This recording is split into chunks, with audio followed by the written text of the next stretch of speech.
तो आज का लेक्चर स्टार्ट करते हैं। हेडिंग डालिए डबल सर्कुलेशन। और डबल सर्कुलेशन में एनसीईआरटी में एक ये डायग्राम बना है, तो पहले डायग्राम बना लीजिए। हम बना रहे हैं, आप बना डालिए, फिर एक्सप्लेन करते हैं।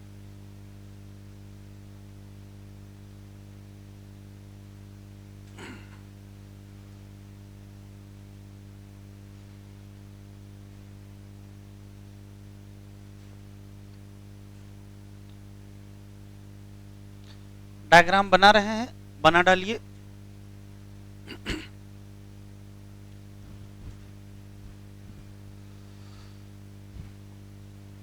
तो आज हम लोग स्टार्ट करेंगे डबल सर्कुलेशन। अब डबल सर्कुलेशन का जो थोड़ा सा पहले वाला हिस्सा हम लोग पढ़ चुके हैं, जहां हम लोग सर्कुलेटरी पाथवे पढ़े थे कि एनिमल में 3 प्रकार के पाथवे हैं, सिंगल सर्कुलेशन, डबल सर्कुलेशन और इनकम्प्लीट डबल सर्कुलेशन। फिश में क्या था? सिंगल सर्कुलेशन था। एम्फीबिया और रेप्टाइल में क्या था? इनकम्प्लीट डबल था। और बर्ड और मैमल में क्या था? डबल सर्कुलेशन था। तो मैमल में ह्यूमन, आज हम लोग ह्यूमन का डबल सर्कुलेशन पढ़ेंगे, बाकी लोगों से मतलब नहीं है। तो क्या है डबल सर्कुलेशन, उसमें कहां कहां से कैसे ब्लड फ्लो करता है वो देखेंगे। बैठ जाओ बेटा, वहीं बैठ जाओ। तो जितनी आपको जानकारी है कि ये क्या है बेटा, ये है राइट एट्रियम और ये है राइट वेंट्रिकल, और ये क्या है? ये लेफ्ट एट्रियम और ये क्या है? Left ventricle. तो ध्यान से देखेंगे, जो राइट एट्रियम में ब्लड है वो कहां जाएगा? राइट वेंट्रिकल में, और राइट वेंट्रिकल उसको पंप कर देगा। इसी तरीके से जो लेफ्ट वेंट्रिकल में ब्लड है वो भी पंप किया जाएगा। तो हम लोगों के हार्ट में 2 वेंट्रिकल हैं, एक राइट वेंट्रिकल है और एक लेफ्ट। राइट वेंट्रिकल भी पंप करेगी और लेफ्ट वेंट्रिकल भी पंप करेगी। अब जाएगा कहां ये देखना है। तो राइट वेंट्रिकल का ब्लड पल्मोनरी आर्टरी से जाएगा लंग्स, वहां कार्बन डाइऑक्साइड रिलीज करेंगे, ऑक्सीजन लेंगे और बन जाएगा ऑक्सीजनेटेड ब्लड, जो कि पल्मोनरी वेन से कहां आ जाएगा? Left atrium. तो राइट वेंट्रिकल से शुरू हो करके लेफ्ट एट्रियम तक जो भी सर्कुलेटरी पाथवे होता है उसी का नाम पल्मोनरी सर्कुलेशन है। नाम पल्मोनरी क्यों है? क्योंकि इसमें लंग्स इन्वॉल्व है, इसी नाते इसका नाम क्या पड़ गया? पल्मोनरी। तो ऐसा कोई भी सर्कुलेशन जो राइट वेंट्रिकल से शुरू हो और कहां खत्म हो जाए? लेफ्ट एट्रियम पर खत्म हो जाए, उसका नाम क्या रखोगे?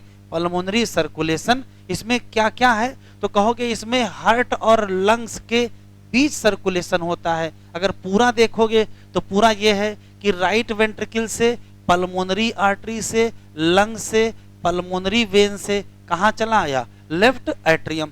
इसी तरीके से लेफ्ट वेंट्रिकल से जो ब्लड पंप होगा उसको देखो, तो लेफ्ट वेंट्रिकल उस ब्लड को सबसे पहले कहां भेजेगी? एरोटा। एरोटा से कहां जाएगा? आर्टरी से कहां? आर्टीरियोल से कहां? कैपिलरी। और कैपिलरी कहां मिलेंगे? Body tissue. बॉडी टिश्यू पर O2 दे दिया जाएगा, CO2 ले लिया जाएगा, न्यूट्रिएंट दे दिए जाएंगे और वेस्ट ले लिए जाएंगे, और यहां से जो ब्लड चलेगा वो डीऑक्सीजनेटेड होगा। सबसे पहले कहां जाएगा? वेन्यूल, फिर कहां जाएगा? वेन, और फाइनली वेना के वहां में पहुंचेगा, और वो ब्लड कहां रिलीज हो जाएगा? Right atrium. तो देखो शुरू कहां से किए थे? लेफ्ट वेंट्रिकल से शुरू किए थे और कहां कंप्लीट किए हैं? Right atrium. ये जो सर्कुलेशन है इसी में हमारी बॉडी के जितने भी टिश्यू हैं उनको ब्लड सप्लाई होता है, और इसी का नाम क्या होता है? Systemic circulation. तो ओवरव्यू ये है कि राइट वेंट्रिकल ने जो ब्लड पंप किया वो पल्मोनरी सर्कुलेशन में चला गया, और लेफ्ट वेंट्रिकल ने जो ब्लड पंप किया वो सिस्टमिक सर्कुलेशन में चला गया। जो राइट वेंट्रिकल से शुरू हो और लेफ्ट एट्रियम पर खत्म हो जाए वो पल्मोनरी सर्कुलेशन, और जो लेफ्ट वेंट्रिकल पे शुरू हो और राइट एट्रियम पे खत्म हो जाए उसका नाम सिस्टमिक सर्कुलेशन। दोनों के अपने अपने पर्पज हैं। पल्मोनरी सर्कुलेशन का ये पर्पज है कि वो ऑक्सीजनेशन ऑफ ब्लड करेगा। सिस्टमिक सर्कुलेशन ही असली सर्कुलेशन है। सिस्टमिक सर्कुलेशन क्या करेगा? वही बॉडी टिश्यू को O2 देगा, न्यूट्रिएंट देगा, और वही बॉडी टिश्यू से CO2 और वेस्ट लेगा। तो यहाँ हमने एक फ्लो लिखा है। ऐसा कोई भी सर्कुलेशन जो हार्ट, लंग्स और हार्ट के बीच चले उसका नाम पल्मोनरी सर्कुलेशन, और जो हार्ट बॉडी और हार्ट के बीच चले उसका नाम सिस्टमिक सर्कुलेशन। यहाँ बॉडी टिश्यू में लंग्स को छोड़ के बात हो रही है। अगर हम फ्लो देखें तो हार्ट से ब्लड फ्लो होगा किसमें, एओर्टा में, फिर कहाँ, आर्टरी में, फिर आर्टीरियोल में, फिर कैपिलरी में, वेन्यूल में, वेन में, वेना केवा से होते हुए कहाँ आ जाएगा, फाइनली हार्ट में आ जाएगा। तो अगर हम थोड़ा साफ साफ लिखना चाहें तो पल्मोनरी सर्कुलेशन,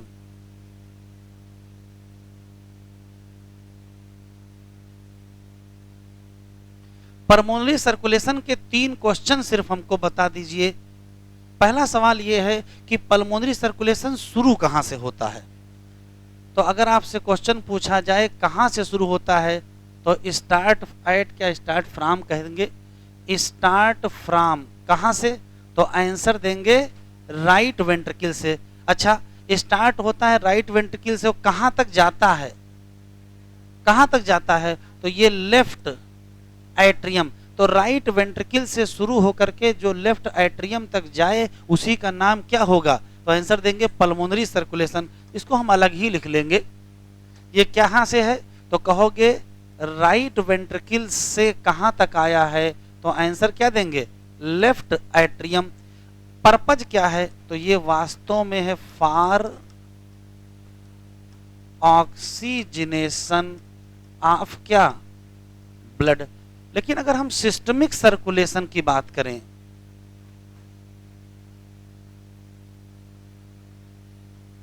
तो जरा बताओ कहां से स्टार्ट होता है, स्टार्ट कहां से होता है, तो कहोगे स्टार्ट फ्रॉम लेफ्ट वेंट्रिकल। अच्छा, कहां से कहां तक जाता है, तो शुरू होता है कहां से, लेफ्ट वेंट्रिकल, और कहां तक आता है, राइट एट्रियम। क्या काम है, पर्पज क्या है, तो यही क्या करेगा, यही सप्लाई करेगा, क्या, O2 एंड न्यूट्रिएंट किसको देगा, टिश्यू को देगा, और यही कलेक्ट भी तो करेगा, क्या, CO2 एंड वेस्ट फ्रॉम कहां से, टिश्यू से। अब एक सवाल और आपसे है कि हमारे पास जो सर्कुलेटरी पाथवे हैं उसमें से मेन सर्कुलेटरी पाथवे कौन सा है, तो कोई भी बता देगा मेन कौन सा है, सिस्टमिक वाला। सर्कुलेटरी पाथवे में सिस्टमिक वाला मेन है।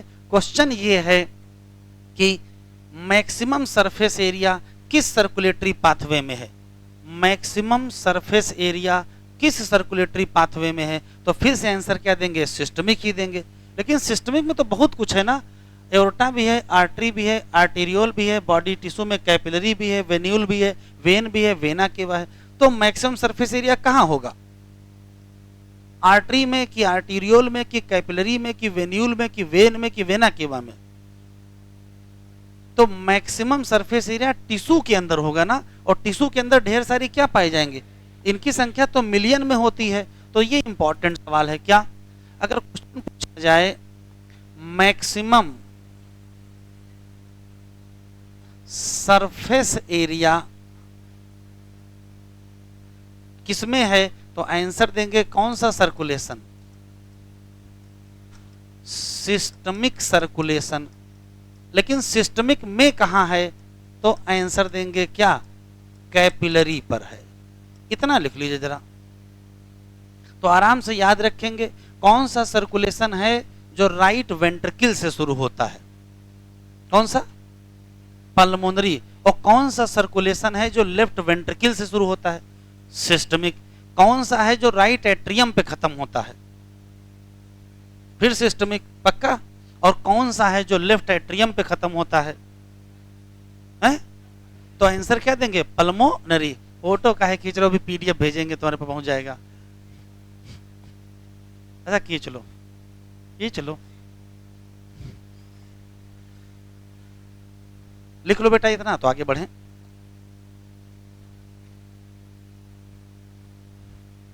और हाइलाइटर निकालें,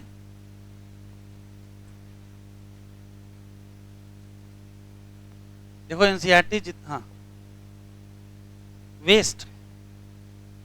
अरे राइटिंग हमारी थोड़ी खराबी होती जा रही है, अब चेंज नहीं हो सकती इस जन्म में, काम चलाओ, बढ़े आगे। सबने लिख लिया है तो जरा एनसीईआरटी ओपन करो।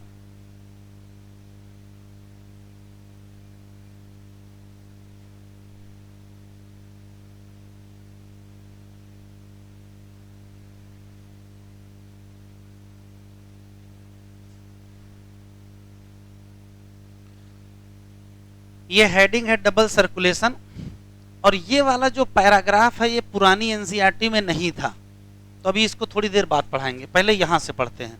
इस जगह से डबल सर्कुलेशन स्टार्ट है। कह रहा एज मेंशन अर्लियर, जैसा कि पहले बता चुके हैं क्या, कि ब्लड पंप बाई किसके द्वारा, राइट वेंट्रिकल। ये किसमें जाएगा, पल्मोनरी आर्टरी। और जो लेफ्ट वेंट्रिकल से ब्लड पंप होगा वो किसमें जाएगा, एओर्टा। तो ये दो क्वेश्चन यही मिल गए। राइट वेंट्रिकल का ब्लड किसमें जाएगा, लेफ्ट वेंट्रिकल का ब्लड किसमें जाएगा, पहले से पता है। फिर देखो डीऑक्सीजनेटेड ब्लड जो पंप होगा किसमें, पल्मोनरी आर्टरी में, वो कहां जाएगा, तो ये धीरे धीरे फाइनली कहां पहुंचेगा, लंग्स में। और वहां से क्या चलेगा, ऑक्सीजनेटेड ब्लड किसके द्वारा कैरी किया जाएगा, पल्मोनरी वेन के द्वारा, और फाइनली कहां आ जाएगा, लेफ्ट एट्रियम। मतलब राइट वेंट्रिकल से कहां पहुंच गए, लेफ्ट एट्रियम। इसी पाथवे को क्या कहते हैं, पल्मोनरी सर्कुलेशन। क्लियर, कोई डाउट तो नहीं। फिर देखो जो ऑक्सीजनेटेड ब्लड है वो किसमें गया है, एओर्टा में। फिर वो नेटवर्क से पास होगा, पहले क्या मिलेगी, आर्टरी, फिर आर्टीरियोल, फिर कैपिलरी, फिर कहां पहुंचेगा, टिश्यू। और वहां से क्या चलेगा, डीऑक्सीजनेटेड। और उसको कौन कलेक्ट करेगा, पहले कौन करेंगे, वेन्यूल, फिर कौन कलेक्ट करेंगे, वेन, और फाइनली वेना केवा, जो अंततः कहां खाली हो जाएगी। तो कहां शुरू किए थे, लेफ्ट वेंट्रिकल से, और कहां खाली कर दिए, राइट एट्रियम में। ठीक है, दिस सिस्टम, ये क्या है, ये सिस्टमिक सर्कुलेशन है। सिस्टमिक सर्कुलेशन का काम लिखा है, यही देगा न्यूट्रिएंट और ऑक्सीजन या बाकी एसेंशियल सब्सटेंस, किसको देगा, टिश्यू को। और वहां से क्या ले लेगा, CO2 ले लेगा और हार्मफुल सब्सटेंस ले लेगा, और उससे क्या करेगा, एलिमिनेट करेगा। यहां तक हम लोग पढ़ लिए हैं। इसके ऊपर ये पैराग्राफ है, तो साइड हेडिंग डालिए blood vessel, side heading blood vessel. ये जो डायग्राम बना इसको जरा देख लो, ये डायग्राम स्पष्ट दिख रहा है क्या, बताओ ये वाला कौन सा सर्कुलेशन इतना, और ये वाला कौन सा सर्कुलेशन है। अच्छा एक क्वेश्चन और बता दो, किस सर्कुलेशन में ऑक्सीजनेटेड ब्लड है और किस सर्कुलेशन में डीऑक्सीजनेटेड ब्लड है। सब लोग गलत बताए जा रहे हो, इतनी कौन सी जल्दी है आंसर देने की।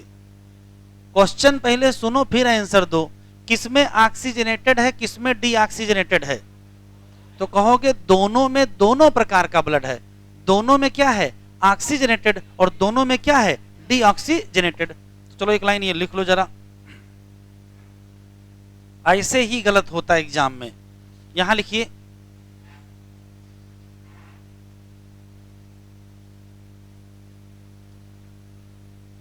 पल्मोनरी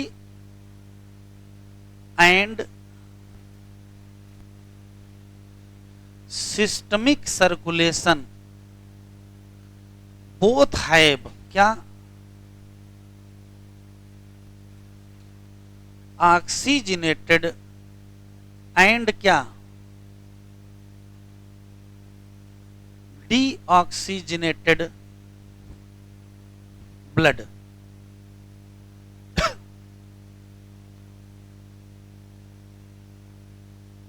पल्मोनरी हो चाहे सिस्टमिक हो, दोनों में क्या है, ऑक्सीजनेटेड, और दोनों में क्या है, डीऑक्सीजनेटेड। अच्छा हार्ट के लेफ्ट साइड में क्या है,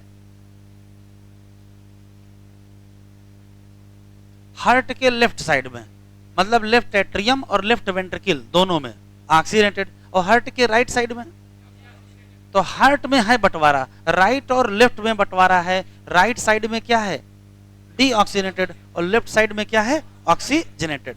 चलिए हेडिंग डालिए ब्लड वेसल।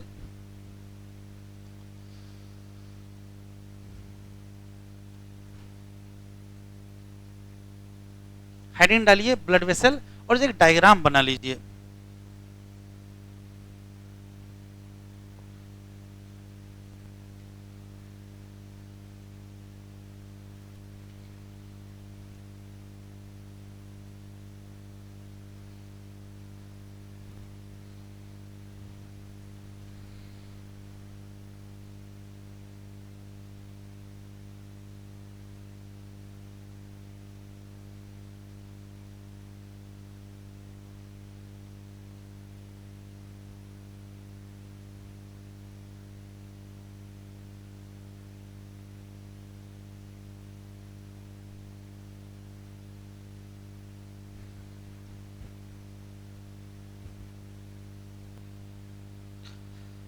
अभी हम लोगों ने सिस्टमिक सर्कुलेशन पढ़ा है, और सिस्टमिक सर्कुलेशन में है क्या, तो हम लोगों के बॉडी में बहुत सारी ब्लड वेसल का एक नेटवर्क पाया जाता है। जैसे तो सबसे पहले हम लोगों को मिलती है एओर्टा, एओर्टा के बाद मिलती है आर्टरी, आर्टरी के बाद आर्टीरियोल, उसके बाद कैपिलरी, फिर क्या मिलती है वेन्यूल, फिर क्या वेन, और फिर क्या वेना कावा। जैसे एओर्टा काफी चौड़ी आर्टरी है, वैसे ही वेना केवा काफी चौड़ी वेन है। तो वेना केवा और एओर्टा वास्तव में आर्टरी और वेन ही है, बस काफी चौड़ी होती हैं, तो इनका नाम अलग रख दिया गया।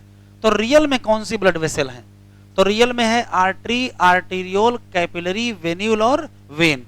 इसमें से जो मेन ब्लड वेसल है वो कौन सी है, आर्टरी और वेन। ये मेन हमको याद रखना है, आर्टरी और वेन। मान लेते हैं कि ये कोई ब्लड वेसल है, इसकी टीएस काट दी जाए, ऐसे है, इसको ऐसे सामने कर दिया जाए, आप उधर से देखेंगे तो ये दिखाई पड़ेगा। तो किसी भी ब्लड वेसल को अगर ध्यान से देखेंगे तो इतनी मोटी, यहां से यहां तक ये ब्लड वेसल की क्या है, वाल है, और यहां से यहां तक ये क्या है, ल्यूमेन है। हमको वाल के बारे में ही देखना है। किसी भी आर्टरी या किसी भी वेन, किसी भी आर्टरी या किसी भी वेन की वाल को अगर ध्यान से देखेंगे तो दिखाई क्या पड़ेगा, बाहर एक पतली लेयर दिखाई पड़ेगी जिसका नाम ट्यूनिका एक्सटर्ना है। उसके बाद बीच में मोटी लेयर दिखाई पड़ेगी, उसका नाम ट्यूनिका मीडिया है, और उसके बाद अंदर एक लेयर दिखाई पड़ेगी, उसका नाम ट्यूनिका इंटिमा है। तो क्वेश्चन ऐसे पूछेगा, किसी भी आर्टरी या वेन में जो दीवार है उसमें लेयर बताओ, तो कहोगे 3 लेयर। कौन सी, तो ट्यूनिका एक्सटर्ना है, मीडिया है, इंटरना है, या इंटिमा भी कहते हैं। एक्सटर्ना कैसी है, तो ये टिक कर लेंगे, इंपॉर्टेंट है, ये फाइबरस लेयर है। जैसे आप कहोगे फाइबरस लेयर, वैसे पूछेगा कौन सा फाइबर, तो तुरंत बताओगे। यहाँ क्या पाया जाता है, फाइबरस कनेक्टिव टिश्यू, और उसी में क्या पड़े होते हैं, कोलेजन फाइबर। कोलेजन फाइबर तो मजबूत होता है, तो नेचर ने व्यवस्था की है कि ब्लड वेसल मजबूत रहे, रप्चर ना करे, इसी नाते बाहर बाहर मजबूत लेयर लगा दी गई है। कौन सी, ट्यूनिका एक्सटर्ना। बनी किसकी है, fibrous connective tissue. Main fibre कौन सा है, कोलेजन फाइबर। अंदर जाओगे तो बीच में मिलेगी कौन सी, ट्यूनिका मीडिया। ये बीच की लेयर है, लेकिन कैसी है, मस्कुलर। जैसे कहोगे मस्कुलर, वैसे पूछेगा कौन सी मसल, तो आंसर देंगे क्या, स्मूथ मसल। उसी के साथ यहाँ भी फाइबर मिलेंगे, तो आंसर क्या देंगे, इलास्टिक फाइबर। तो आराम से बताएं, ब्लड वेसल की किस लेयर में फाइबर पाए जाते हैं, तो एक्सटर्ना में भी फाइबर पाए जाते हैं और मीडिया में भी फाइबर पाए जाते हैं। कोलेजन कहाँ पाया जाता है, तो कोलेजन कहोगे एक्सटर्ना में, और इलास्टिक कहाँ कहाँ, मीडिया में।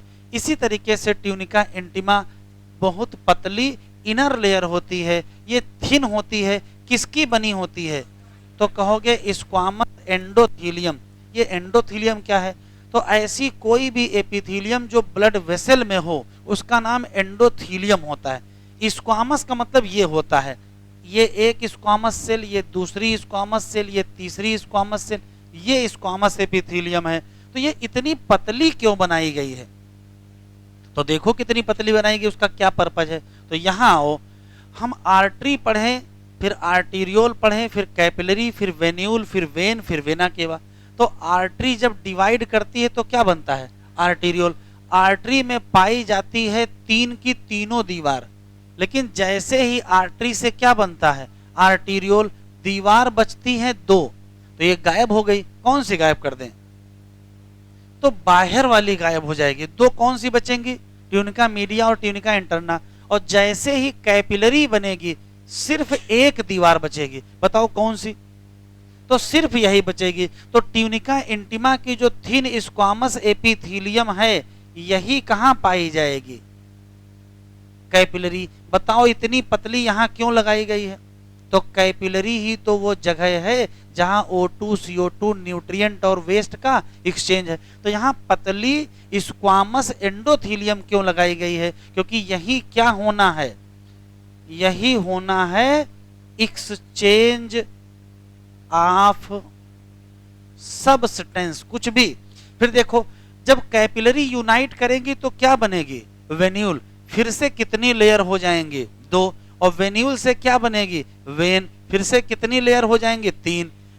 एओर्टा तो आर्टरी ही है, इसका मतलब यहां भी कितनी लेयर? 3। और वेना केवा तो वेन ही है, वहां कितनी लेयर? 3। तो बड़ा अच्छा कॉन्सेप्ट है। देखिए हार्ट ने ब्लड को पंप किया, पहले गया एओर्टा में 3 लेयर, आर्टरी में फिर 3 लेयर, फिर वेन्यूल में गया 2 लेयर, फिर कैपिलरी में गया 1 लेयर, कैपिलरी से वेन्यूल में आया फिर से 2 लेयर, फिर वेन में आया फिर से 3 लेयर, और वेना केवा 3 लेयर। तो यहां लेयर घटाते क्यों जा रहे थे? तो देखो ऐसे भाई, आर्टरी में ब्लड बहुत ज्यादा प्रेशर में होता है, तो उस प्रेशर में आर्टरी रप्चर नहीं कर सकती है, तो हमको क्या चाहिए? 3 लेयर। आर्टीरियोल में जब पहुंचोगे तो प्रेशर और कम हो जाएगा, तो 2 लेयर में काम चल जाएगा। और फिर कैपिलरी में 1 ही लेयर रखना है, क्यों? क्योंकि कैपिलरी पर हमको क्या करना है? एक्सचेंज। और फिर वापसी शुरू होगी तो फिर प्रेशर बढ़ेगा। कैपिलरी ज्यादा प्रेशर वेन्यूल में तो 2 लेयर, उससे ज्यादा प्रेशर किसमें? वेन में, तो फिर 3 लेयर। तो सिस्टम समझ लीजिए कि कुल कितने लेयर हैं? 3 लेयर हैं। एक आखिरी सवाल, ये एनसीईआरटी का डायग्राम जरा देखिए, कैसे पहचानोगे इसमें कौन आर्टरी है कौन वेन है?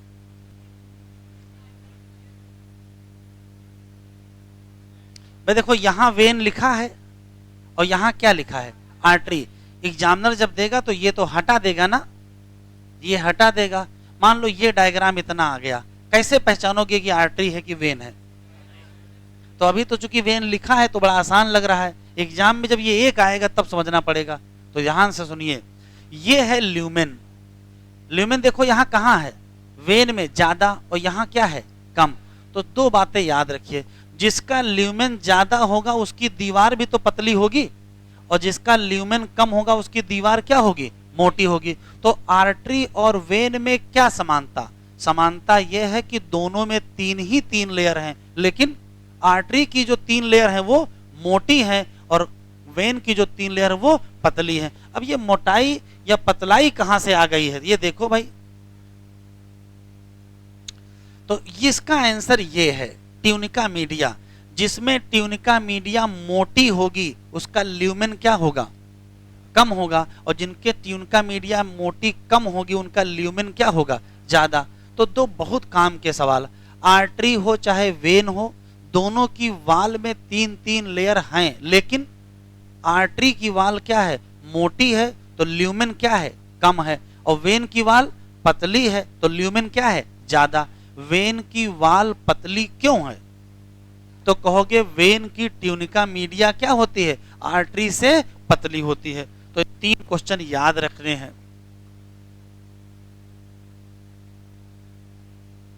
आर्टरी की वाल क्या होती है? आर्टरी की वाल थिक होती है, ल्यूमेन लेस होता है, क्योंकि थिक होती है क्या?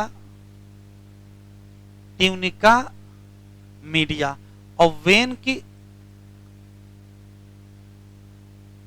की वाल थोड़ी सी क्या होती है? थिन होती है, क्योंकि इसका ल्यूमेन क्या होता है? मोर होता है। और ये क्यों थिन होती है? क्योंकि यहां पाई जाती है थिन ट्यूनिका मीडिया। जो बढ़ाए हैं ये लिख लीजिए और उधर जो लिखे वो लिख लीजिए। तो एग्जाम में अगर एक डायग्राम बन के आ जाएगा तो कैसे पहचानोगे?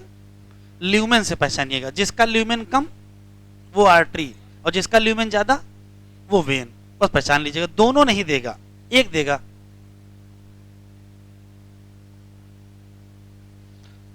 किसमें कितनी लेयर? तो आर्टरी में 3, वेन में 3, आर्टीरियोल में 2, वेन्यूल में 2, और कैपिलरी में 1। क्यों? क्योंकि वहीं क्या करना है? एक्सचेंज करना है। अच्छा ये बताओ, ब्लड वेसल में मसल काहे पड़ी हैं, इनका कौन सा काम? यहाँ कौन सा चलना फिरना है ब्लड वेसल को? मसल का मतलब चलना फिरना। ज्यादा दिमाग पे जोर ना डालें, है ना, लिखें, अभी बताते हैं।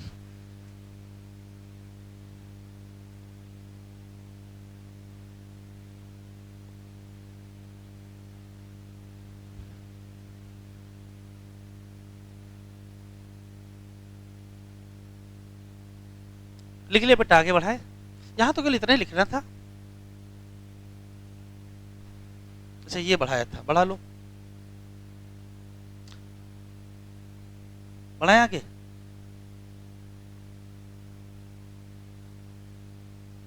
हाँ,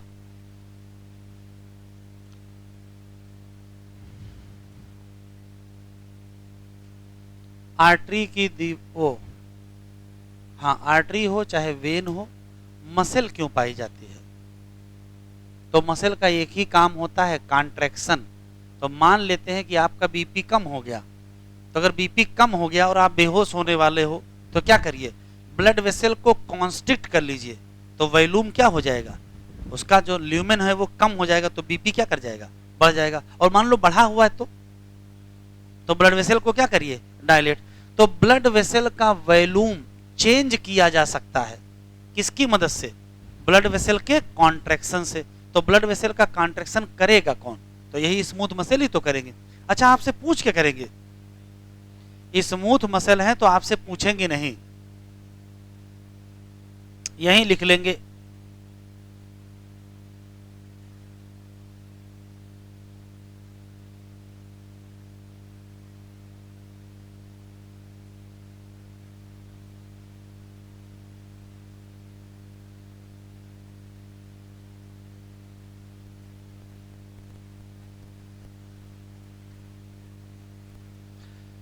ब्लड वेसल की जो स्मूथ मसल है वो क्या करेंगी, वैसो कॉन्स्ट्रिक्शन, या क्या करेंगे, वैसो डायलेशन। और उससे किस पे असर पड़ेगा, उससे बीपी पर असर पड़ेगा। अच्छा हाई स्कूल स्तर का सवाल बता दीजिए, आर्टरी में कैसा ब्लड होता है, ऑक्सीजनेटेड, और वेन में, इसका एक्सेप्शन है कि नहीं है, इसका एक्सेप्शन है। तो भैया ऐसी बात बताओ जिसका एक्सेप्शन ना हो, आर्टरी और वेन के बारे में ऐसी बात बताओ जिसका एक्सेप्शन ना हो।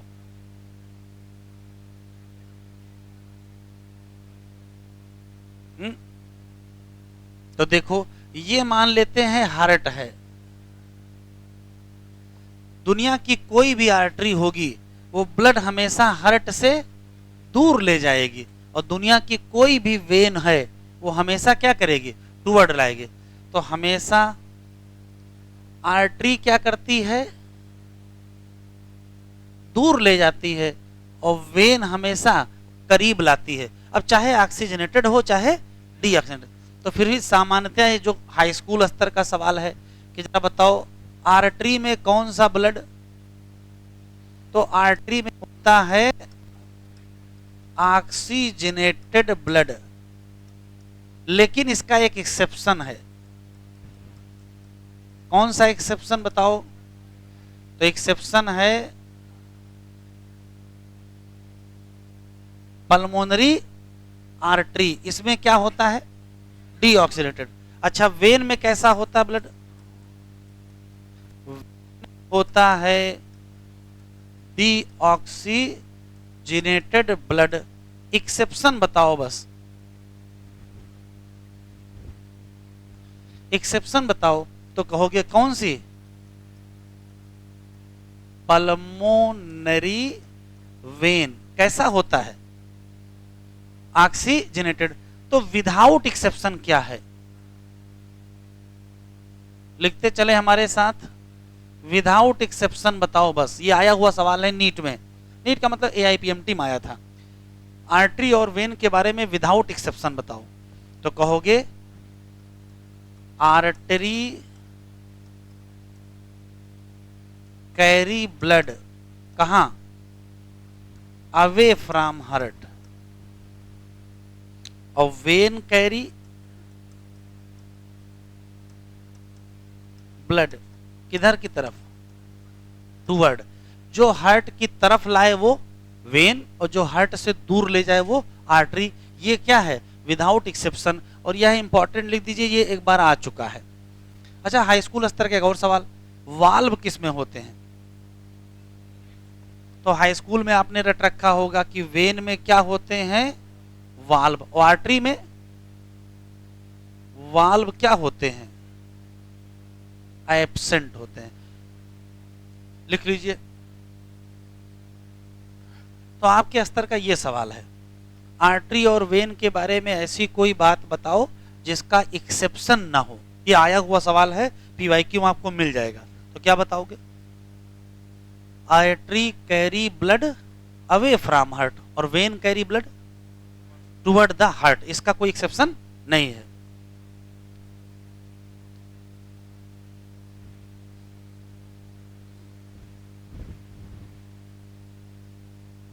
लिख लीजिए, एनसीईआरटी ओपन करिए।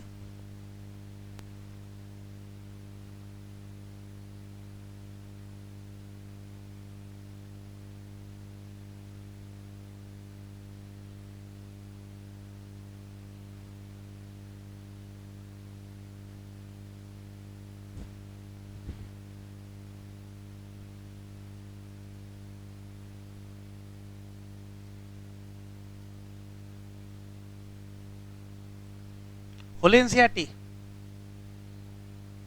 एनसीईआरटी जरूर लेके आए और कम से कम साल भर में 10 बार तो पढ़ ही डालिए। एनसीईआरटी के साथ खास बात यह है कि वो एक बार में उसकी सारी बातें आपको पता चलती ही नहीं है, हर बार कुछ न कुछ आप गेन करते हो। तो जितनी बार पढ़ोगे उतनी बार आपके ब्रेन में कुछ न कुछ ऐड होता जाएगा। ठीक है, तो पढ़ते जाइए, भूलते जाइए, पढ़ते जाइए, भूलते जाइए, लेकिन इतनी बार पढ़ डालिए कि ज्यादातर चीजें क्या हो जाएंगी, याद हो जाएंगे। बेटा सबने लिख लिया तो हम चले एनसीईआरटी खोलें। खोलें तो जरा पहचानो, ये क्या है, वेन, और ये क्या है, आर्टरी। कैसे पहचाना? ल्यूमेन जिसका ज्यादा वो वेन और जिसका ल्यूमेन कम वो आर्टरी। बाकी चीजें ठीक है।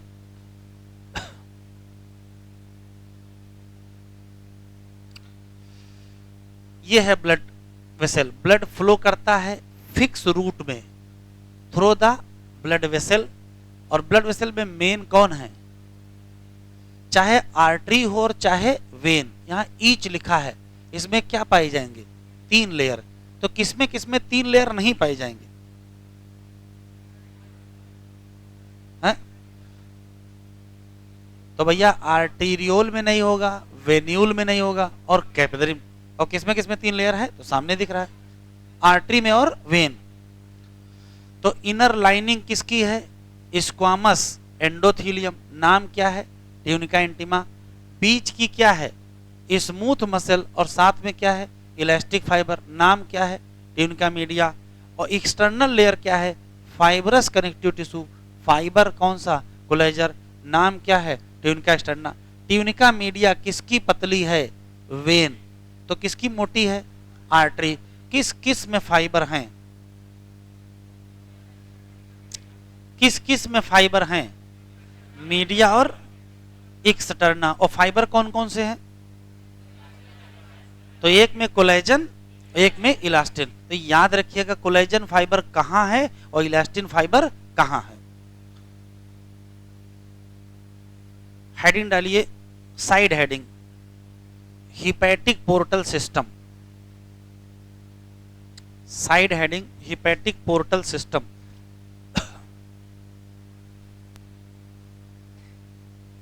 दो लाइनें हैं केवल, देख लेते हैं, फिर एनसीईआरटी पढ़ लेंगे।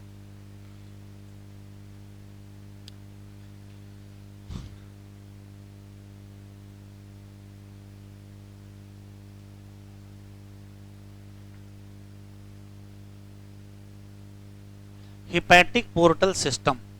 जरा एक चीज देखो इधर, जैसे मान लेते हैं कि ये हार्ट है, हार्ट ने ब्लड को पंप किया, कहां, किसी आर्गन में। जैसे इसने पंप कर दिया इंटेस्टाइन में, तो नियम क्या है? नियम ये है कि उस पर्टिकुलर आर्गन का ब्लड वापस किस में आ जाना चाहिए? हार्ट में आना चाहिए। ये सभी आर्गन पे लागू है। हार्ट ने ब्लड को पंप किया, किसी आर्गन को ब्लड गया, वापस फिर से हार्ट में आया, ऐसे होता है। लेकिन इस पूरे चेन में इंटेस्टाइन ने गड़बड़ी कर दिया। कहा जो ब्लड हमारे पास आया है वो हम वापस सीधे हार्ट को नहीं देंगे, हम क्या करेंगे? लीवर को भेज देंगे। ध्यान से सुनिएगा, इंटेस्टाइन क्या है? एक आर्गन है, और लीवर भी क्या है? एक आर्गन है। तो जब कभी किसी एक आर्गन का ब्लड किसी दूसरे आर्गन को सप्लाई हो जाए तो उसी का नाम पोर्टल सिस्टम होता है। अब जिस आर्गन को सप्लाई हुआ है उसका नाम क्या है? लिवर। तो लिवर को हिपैटा भी तो कहते हैं।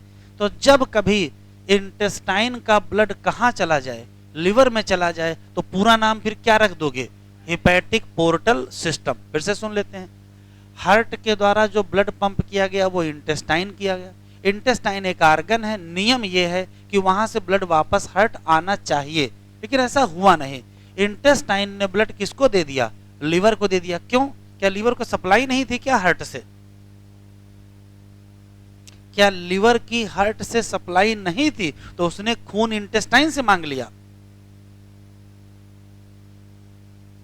थी कि नहीं थी, इतना बता दो बस। तो अगर रही होगी भैया तो उसकी सप्लाई तो अलग होगी। हार्ट से सीधी सप्लाई किसको मिली होगी? लीवर को मिली होगी। तो लीवर बहुत चालाक है, एक तो सीधे कहां से ले रहे हैं? हार्ट से, और एक स्पेशल किससे ले रहे हैं? इंटेस्टाइन से। क्यों? कोई तो कारण होगा। तो देखो कारण क्या है। हुआ यह है कि इंटेस्टाइन पर हुआ है डाइजेशन, और डाइजेशन होने के बाद बहुत सारे न्यूट्रिएंट ब्लड में पहुंच गए हैं। तो वो न्यूट्रिएंट को पूरी बॉडी में नहीं घुमाना है, उन सारे न्यूट्रिएंट को कहां दे दिया जाएगा? लिवर को। फिर लिवर तय करेगा कि कितना ग्लूकोज आगे जाने देना है, कितनी विटामिन आगे जाने देना है, कितना सोडियम आगे जाएगा। तो हमारे ब्लड में न्यूट्रिएंट की जो कंसंट्रेशन है वो कौन तय करता है? वो लिवर तय करता है। इसी नाते सारे न्यूट्रिएंट पहले कहां जाएंगे? लिवर। लेके कौन जाएगा? तो लेके जाएगा, तो आंसर देंगे हिपैटिक पोर्टल वेन। बताओ इसमें ऑक्सीजनेटेड होगा कि डीऑक्सीजनेटेड? भाई वेन है, अगर एक्सेप्शन में होता तो इसका नाम होता। इसमें क्या होगा? Deoxygenated blood. तो आपको अजीब नहीं लग रहा है कि एक आर्गन का इस्तेमाल किया हुआ ब्लड दूसरा आर्गन क्या करेगा? तो इस आर्गन का इस्तेमाल किया हुआ जो ब्लड है, कैसा? डीऑक्सीजनेटेड। ये वास्तव में क्या है? ये न्यूट्रिएंट रिच है। इस न्यूट्रिएंट रिच ब्लड को किसको दे दिया गया? लिवर को। उसके बाद लिवर से जब ब्लड निकलेगा तो फिर से कहां पहुंच जाएगा? सिस्टमिक सर्कुलेशन में। ये सिस्टमिक सर्कुलेशन ही तो चल रहा था। तो ध्यान से सुनेंगे, एनसीईआरटी में जो लाइन लिखी है कि इंटेस्टाइन या डाइजेस्टिव ट्रैक्ट और लिवर के बीच एक यूनिक वैस्कुलर कनेक्शन है। यूनिक का मतलब विशेष, वैस्कुलर का मतलब ब्लड वेसल, और कनेक्शन का मतलब कनेक्शन। एक यूनिक वैस्कुलर कनेक्शन है जिसका नाम हिपैटिक पोर्टल सिस्टम है, जिसमें इंटेस्टाइन का ब्लड कहां जाता है? लिवर। कौन लेके जाता है? Hepatic portal vein. कैसा ब्लड होगा? डीऑक्सीजनेटेड। लेकिन क्या होगा? न्यूट्रिएंट। तो जब कभी एक आर्गन का ब्लड किसको दे दिया जाए? दूसरे आर्गन को दिया जाए, तो उसका नाम क्या रखोगे? पोर्टल। अब दूसरा आर्गन कौन सा है? लिवर। तो नाम क्या रखोगे? Hepatic portal system. लिखो हमारे साथ ही, डायग्राम बनाओ, लिखो।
क्या हम लोगों की बॉडी में कोई और पोर्टल सर्कुलेशन पाया जाता है?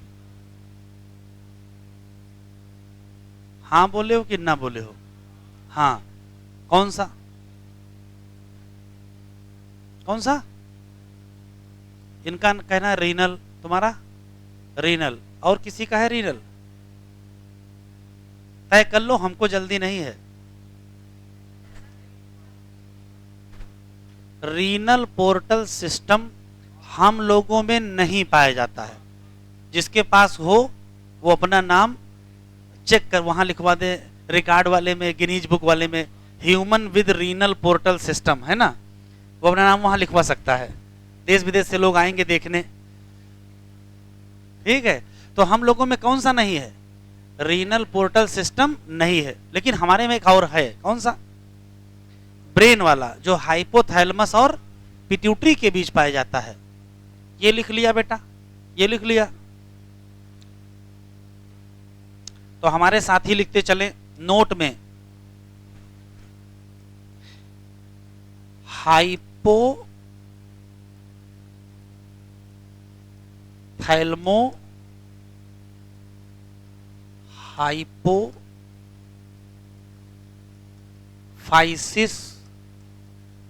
Portal circulation. Hypothalamo hypophysis portal circulation ये हम लोगों में पाया जाता है। किसके किसके बीच होता है? बिटवीन हाइपोथैलेमस एंड एंटीरियर की पोस्टीरियर। तय कर लो, हमको जल्दी नहीं है। अच्छा, एनसीईआरटी 11th वाली है ना, पलट के देखो।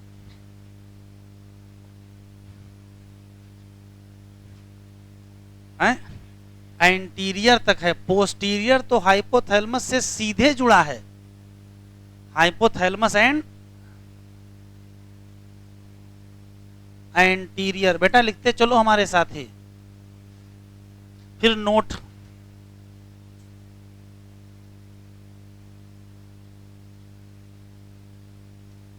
Renal portal circulation.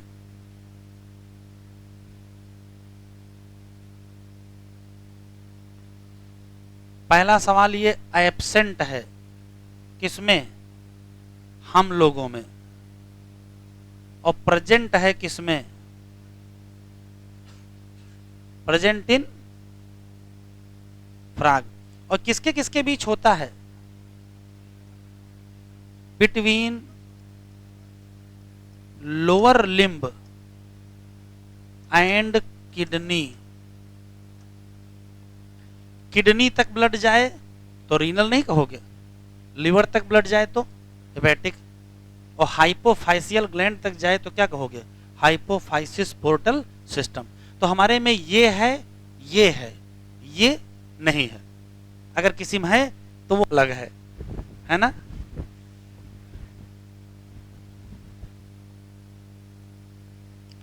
एक छोटा सा साइड हेडिंग डालिए, कोरोनरी सर्कुलेशन।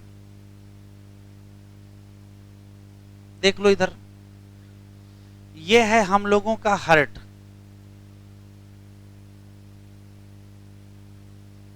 जो सबको ब्लड सप्लाई कर रहा है, इसमें कोई शक नहीं। लेकिन हार्ट के अंदर भी तो मसल हैं, उनको ऑक्सीजन नहीं चाहिए, उनको भी ऑक्सीजन चाहिए। तो जब ये ब्लड पंप किया जा रहा था, किससे? एओर्टा से, तब छोटी छोटी ब्लड वेसल इसी एओर्टा से निकलती हैं और पूरे हार्ट में फैल जाती हैं। ये जो छोटी छोटी ब्लड वेसल एओर्टा से निकली हैं और ब्लड वेसल में फैल गई हैं, ये है कोरोनरी आर्टरी। तो कोरोनरी आर्टरी क्या करेगी? सप्लाई करेगी ब्लड, किसको? हार्ट की मसल को।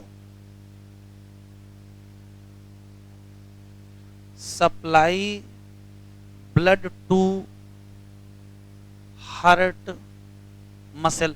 तो वापसी नहीं होगी भाई, अगर किसी आर्गन को सप्लाई करते तो वापस भी तो लेते हैं। इसका मतलब यही क्या पाई जाएंगी, कोरोनरी वेन। ये रिटर्न करेंगे, return blood from heart muscle.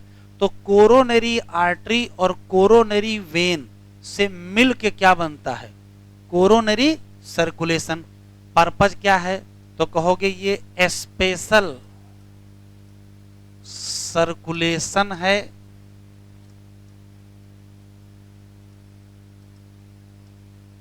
For blood supply to, किसको, हार्ट मसल। हार्ट जब पूरे बॉडी को ब्लड पंप कर रहा था तो थोड़ा सा ब्लड अपने को भी ले लेता है, तो जो अपनी सप्लाई है उसी का नाम क्या है, कोरोनरी सर्कुलेशन। इसमें कोरोनरी आर्टरी भी होगी, इसमें कोरोनरी वेन। आर्टरी मसल को ब्लड देगी और वेन वापस ले लेगी। लिख लीजिए।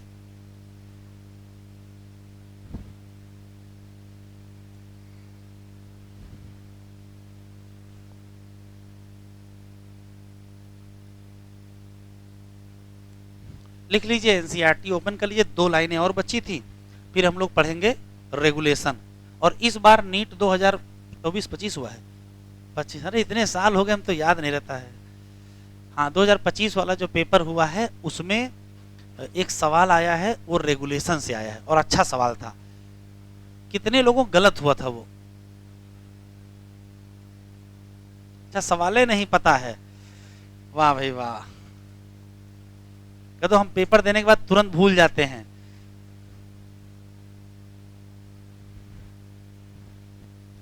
देखो चाहे जितना आराम से लिखो, चैप्टर आज पूरा जरूर होगा। चलो कहां तक पहुंच गए थे हम लोग, यहां से यूनिक वैस्कुलर कनेक्शन किसके बीच, डाइजेस्टिव ट्रैक्ट और लिवर। नाम क्या, हेपेटिक पोर्टल सिस्टम। क्यों, तो अभी बताया है, जब एक आर्गन से दूसरे आर्गन जाए तो पोर्टल, और जिस आर्गन जाए वो लिवर, तो नाम क्या पड़ा, hepatic portal. Hepatic portal vein carry करेगी ब्लड कहां से, इंटेस्टाइन से लिवर।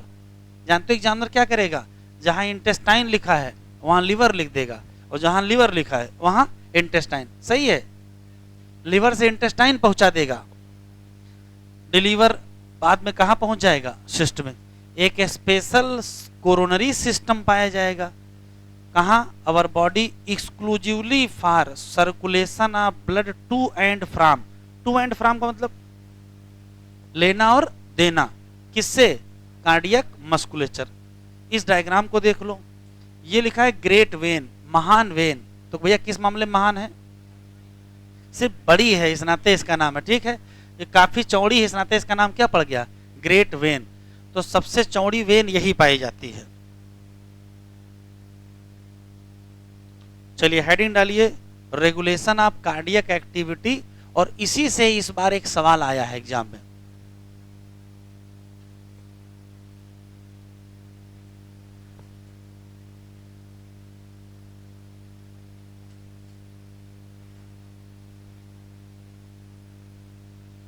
अभी कुछ भी लिखेंगे नहीं, केवल सुनेंगे, उसका सब लिख लेंगे। देखो इधर,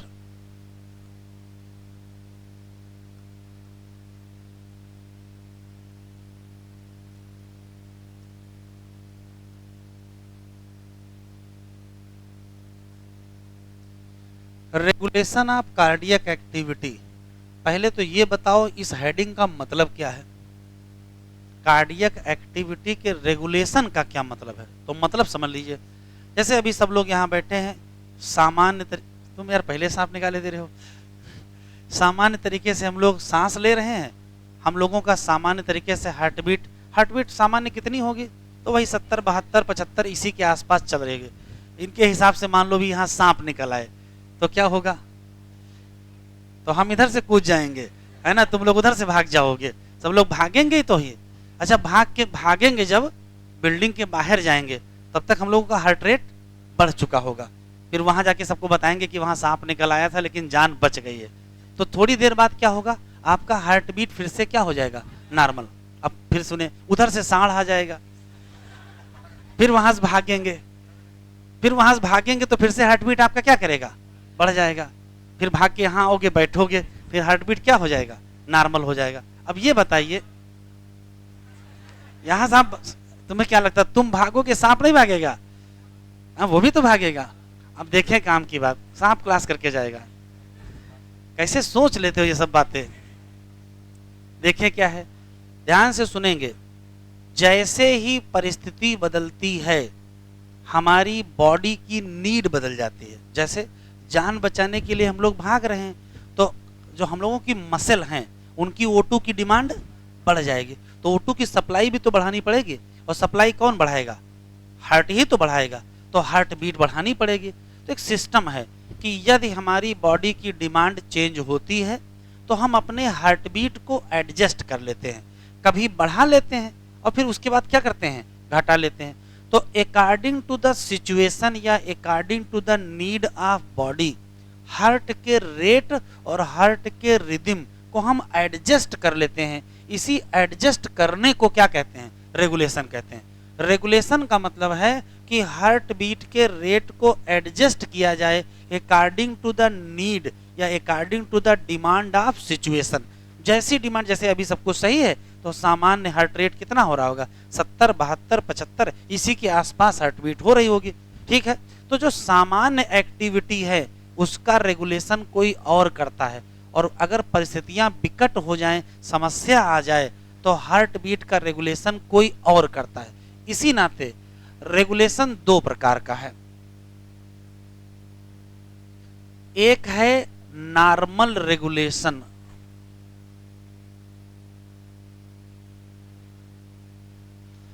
जैसे अभी हम सब लोगों की हार्ट बीट जो नॉर्मल चल रही है वो नॉर्मल रेगुलेशन में आ रही है। तो नॉर्मल रेगुलेशन कौन करता है, तो ये हार्ट ही कर लेता है, हार्ट स्वयं करता है। कैसे करता है, तो हार्ट के पास पाई जाती हैं स्पेशल नोडल टिश्यू कहो चाहे नोडल फाइबर कहो। फिर से सुनेंगे, हार्ट की नॉर्मल एक्टिविटी हार्ट स्वयं रेगुलेट करता है। क्यों? क्योंकि हार्ट के पास रेगुलेट करने के लिए नोडल टिश्यू या नोडल फाइबर पाए जाते हैं। इसी नाते हम लोगों के हार्ट को कहते हैं, क्या कहते हैं, मायोजेनिक। वो स्पेशल नोडल टिश्यू, जैसे स्पेशली हम याद रखें तो कौन सा, ऐसे नोड। जब कभी कोई आर्गन अपना रेगुलेशन स्वयं कर ले तो इसको कहते हैं ऑटो रेगुलेशन।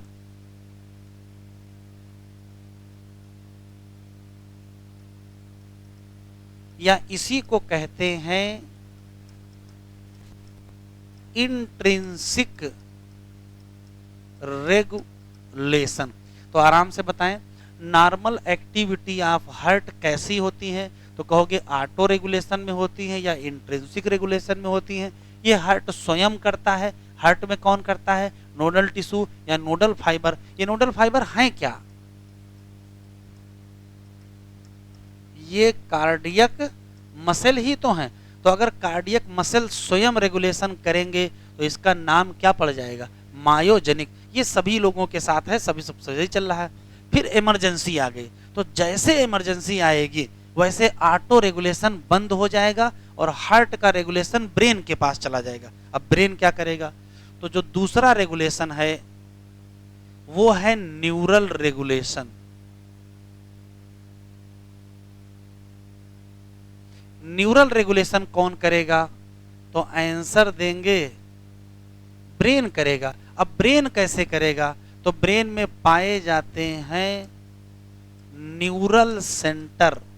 चाहे न्यूरल सेंटर कहो चाहे कार्डियक सेंटर भी कह सकते हैं।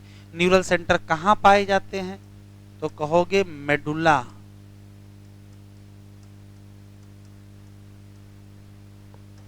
मेडुला अभी बेटा लिखो नहीं, लिख लेना है ना। मेडुला ऑब्लांगाटा पर पाया जाता है। तो यहाँ है हार्ट, यहाँ है ब्रेन, यहाँ कहीं मेडुला ऑब्लांगाटा है। तो क्या है, मेडुला चल के आएगा कि सांप निकल आया है, हार्ट बीट क्या करो, बढ़ा दो, ऐसे तो होगा नहीं। तो कैसे हार्ट बीट बढ़ेगी? तो यहां से कोई ना कोई सिस्टम होगा, मेडुला के पास नर्व पाई जाएंगी और उसकी सप्लाई यहाँ हार्ट को होगी। तो मेडुला ये काम कराता है किससे? ऑटोनॉमिक न्यूरल सिस्टम, जिसको शॉर्ट फॉर्म में क्या कहते हैं? एएनएस। ऑटोनॉमिक नर्वस सिस्टम के दो पार्ट होते हैं, एक का नाम एसएनएस और एक का नाम पीएसएनएस। फुल फॉर्म बताओ। एस का है सिम्पैथेटिक न्यूरल सिस्टम और पी वाले का नाम पैरा सिंपैथेटिक न्यूरल सिस्टम। अच्छा, जब ये नर्वस सिस्टम रेगुलेशन कर रहा होगा, जब ये नर्वस सिस्टम हार्ट का रेगुलेशन कर रहा होगा, तो क्या एंडोक्राइन सिस्टम देख रहा होगा? एंडोक्राइन कहेगा समस्या आ गई, हम भी कुछ करें। तो तीसरा जो रेगुलेशन है वो है हार्मोनल रेगुलेशन। अब हार्मोनल रेगुलेशन कौन करेगा? तो हार्मोनल रेगुलेशन में ग्लैंड आएगी, एड्रिनल मेडुला। और एड्रिनल मेडुला के जो हार्मोन हैं उनके नाम बताओ बेटा जरा। इनके नाम है एड्रीनलिन और नार एड्रीनलिन। एपिनेफ्रिन और नार एपिनेफ्रिन भी कह सकते हो, कोई दिक्कत नहीं है।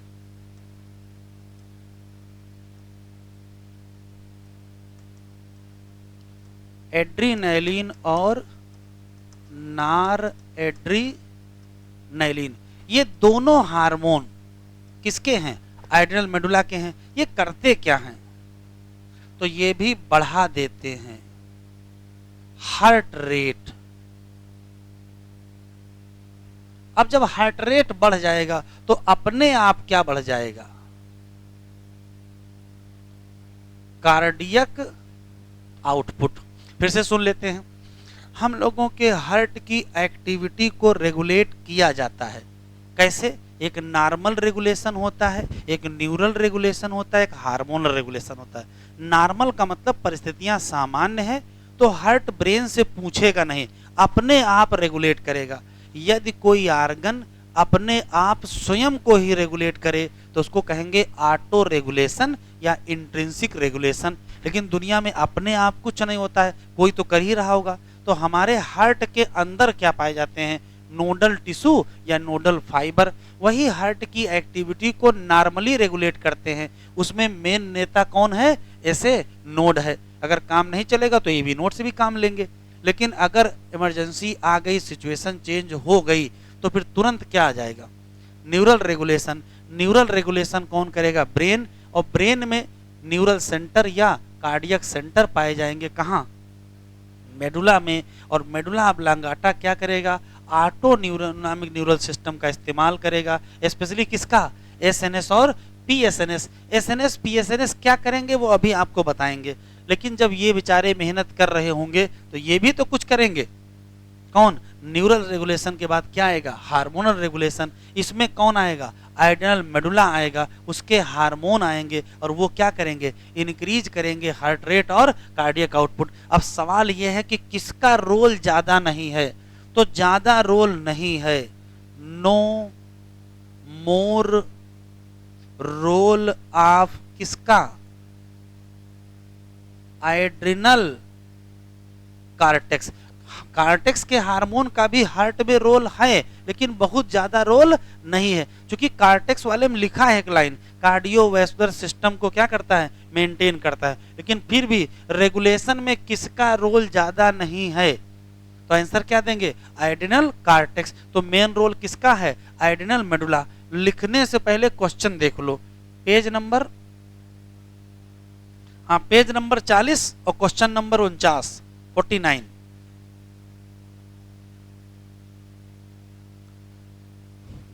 जिनके जिनके पास बुकलेट ना हो वो बुकलेट ले लें जाके।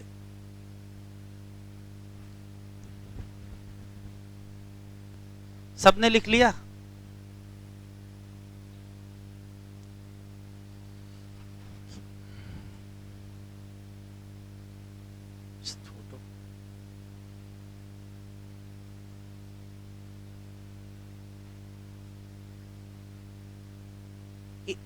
इंट्रिंसिक रेगुलेशन, इंट्रिंसिक रेगुलेशन इसके अलावा कहीं और है?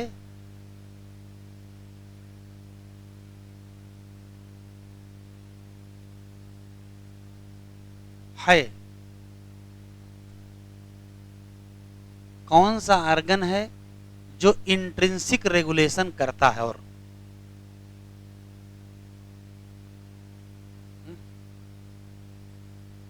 ब्रेन। और बढ़िया आंसर है, वो है किडनी। किडनी में भी अपनी रेगुलेशन की व्यवस्था है। किडनी के पास अपनी ही व्यवस्था है कि उसके पास अपना जेजीए है, वो अपना ही जीएफआर को क्या करता है? रेगुलेट करता है। किडनी का जीएफआर किडनी स्वयं रेगुलेट करती है, और फिर जब काम नहीं चलता तो हाइपोथैलेमस का इस्तेमाल करते हैं। आगे बढ़े? हाँ भाई, हो गया?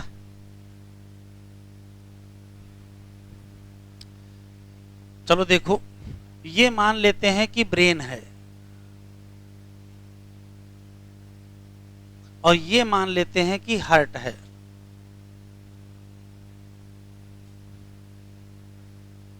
ठीक, अब देखो, ब्रेन से हार्ट को ब्लड सप्लाई आती है। ब्रेन से हार्ट को जो ब्लड सप्लाई आती है वो दो होती हैं। एक आती है सिंपैथेटिक नर्व, हमारे साथ ही बनाते चलें, और एक आती है पैरा सिंपैथेटिक नर्व। ये जो सिंपैथेटिक नर्व है ये किसका हिस्सा है? एसएनएस का हिस्सा है, और पैरासिम्पैथेटिक नर्व पीएसएनएस का हिस्सा है। एक क्वेश्चन बता दीजिए, सिंपैथेटिक नर्व के नाम पर कौन सी नर्व हार्ट को सप्लाई होती है?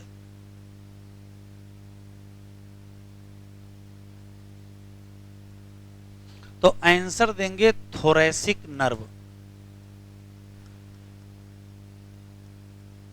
और पैरासिम्पैथेटिक नर्व के नाम पर कौन सी नर्व सप्लाई होती है? तो आंसर देंगे वैगस नर्व। नाम सुने हो? कौन सी नर्व है ये? ये 10वीं क्रेनियल नर्व है। चाहे सिंपैथेटिक नर्व हो चाहे पैरासिम्पैथेटिक नर्व हो, अगर हार्ट पर आएंगे तो यहां न्यूरोट्रांसमीटर भी तो रिलीज करेंगे, हाँ या ना? हाँ। तो जरा बताओ, सिंपैथेटिक नर्व कौन सा न्यूरोट्रांसमीटर रिलीज करेगी? ऐसे ही पैरासिम्पैथेटिक नर्व भी कोई ना कोई तो न्यूरोट्रांसमीटर रिलीज करेगी। तो यहां जो न्यूरोट्रांसमीटर रिलीज होता है इसका नाम एड्रीनैलिन है, और यहां जो रिलीज होता है उसका नाम एसिटाइल कोलिन है। हार्ट की सरफेस पर जैसे ही एड्रीनैलिन रिलीज होगा वैसे ही एसएनएस का असर दिखाई पड़ जाएगा। क्या? बढ़ जाएगी हार्ट रेट, बढ़ जाएगा स्ट्रेंथ ऑफ कार्डियक कॉन्ट्रैक्शन, तो बढ़ जाएगा कार्डियक आउटपुट। ठीक, और जैसे ही पैरासिम्पैथेटिक नर्व का एसिटाइल कोलिन यहां रिलीज होगा। वैसे किसका असर दिखाई पड़ेगा? पीएसएनएस का। क्या? तुरंत घट जाएगा। हार्ट रेट फिर घट जाएगा। Speed of impulse conduction, heart के अंदर इंपल्स कंडक्ट होती ना, एसए नोड से एवी नोड से एवी बंडल से परकिंजे फाइबर जाती है। अगर एवी नोड से परकिंजे फाइबर जो इंपल्स जा रही है उसकी स्पीड घटा दी जाए तो वेंट्रिकल थोड़ा देर में कॉन्ट्रैक्ट करेगा, तो रेट क्या हो जाएगा? कम हो जाएगा, फाइनली घट जाएगा।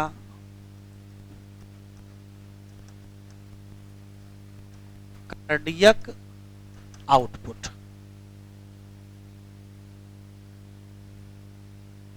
तो रट लेंगे क्या? सिंपैथेटिक नर्व की सप्लाई जब हार्ट को होगी, जब वहां से सिग्नल आएगा तो तीन चीजें करेगा। हार्ट रेट बढ़ा देगा। क्या बढ़ा देगा? कॉन्ट्रैक्शन की पावर बढ़ा देगा। तो क्या बढ़ जाएगा? Cardiac output.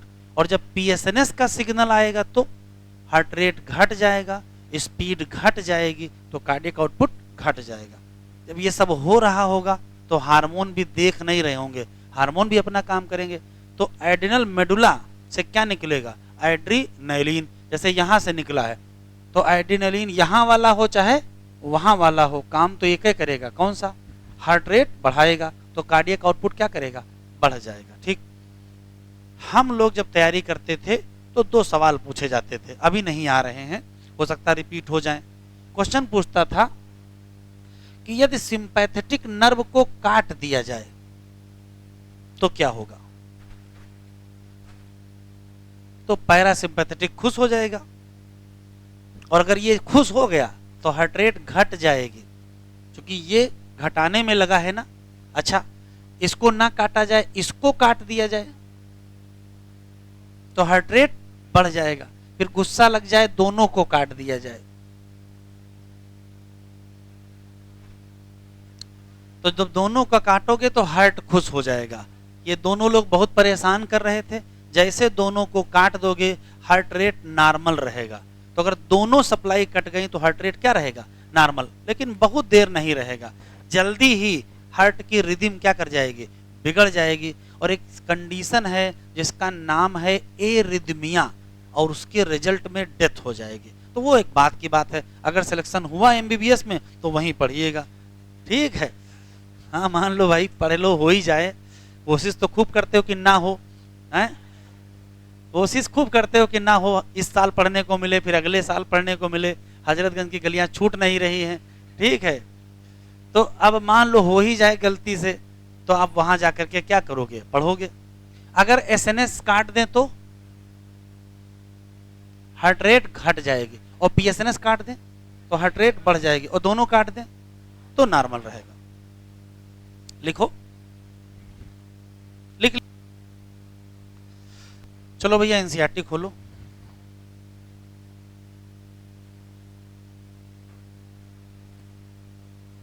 यहां क्या लिखा है? Normal activity. एग्जामिनर इसके आगे ये लिखिएगा, बस सारा सेंटेंस बेकार हो गया कि केवल दो लेटर यूज किया है, ए बी, बस काम खत्म हो गया है। तो कौन सी एक्टिविटी है? Normal. Of heart is regulated कैसे लिखा है? इंट्रिंसिक।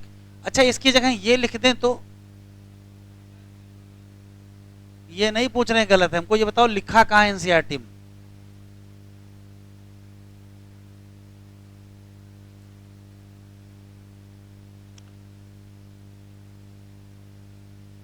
एनसीईआरटी में कहीं बहुत साफ साफ लिखा है, आप जाइएगा तो आपको एक्सट्रिंसिक कई जगह हैं, ढूंढ के लाइएगा कहां लिखा है। ठीक है, इंट्रिंसिक का मतलब अंदर से, ऑटो रेगुलेटेड किसके द्वारा? Special muscle. नाम क्या? Nodal tissue. तो ह्यूमन हार्ट कैसा हो गया? मायोजेन। मायो का मतलब मसल, और जेनिक का मतलब बनाना। तो जब मसल ही इंपल्स जनरेट कर लें तो क्या कहोगे? मायोजेनिक। अच्छा, स्पेशल न्यूरल सेंटर कहाँ? मेडुला। ये मॉडरेट या चेंज करेगा किसको? कार्डियक फंक्शन चल के आएगा स्वयं क्या? नहीं, किससे कराएगा? Autonomic nervous system. तो जरा यहां ऐसे लिख दो, यहां लिख दो इनवॉलेंट्री। ये वॉलेंट्री नहीं होता है, इनवॉलेंट्री होता है। जैसे कोई इमरजेंसी सिचुएशन हो जाए और आप कहो कि हार्ट रेट हम बढ़ने नहीं देंगे, ऐसा हो सकता है? हार्ट रेट बढ़ जरूर जाएगा। फिर न्यूरल सिग्नल कहां से आए? सिंपैथेटिक नर्व से, जो कि किसका हिस्सा है? एएनएस। ये क्या करेगा? बढ़ा देगा। अच्छा, ये एनसीईआरटी वाले इतने कंजूस हैं कि एक बार केवल इंक्रीज लिखे हैं। अब आप समझ लीजिए कहां कहां इंक्रीज है। तो इंक्रीज करेगा हार्ट रेट, और इंक्रीज ही करेगा क्या? और इंक्रीज ही करेगा क्या? Cardiac output. इंक्रीज एक बार लिखा है, 3 जगह समझना है। पैरासिम्पैथेटिक सिग्नल, ये भी किसका है? एएनएस का। ये क्या करेगा? डिक्रीज। क्या? Heart rate. तो जब ये डिक्रीज करेगा तो साथ में क्या डिक्रीज करेगा? स्पीड। तो फाइनली क्या डिक्रीज करेगा? जब ये सब हो रहा होगा तो कौन रोल में आएगा? Adrenal medulla. क्या करेगा? इंक्रीज कार्डियक आउटपुट एंड बढ़ाओ हार्ट रेट। हार्ट रेट भी तो बढ़ेगा। इस चैप्टर की last heading disorder of circulatory system, और पहली हेडिंग डालें डिसऑर्डर ऑफ सर्कुलेटरी सिस्टम, और पहली हेडिंग हाई ब्लड प्रेशर या हाइपर टेंशन।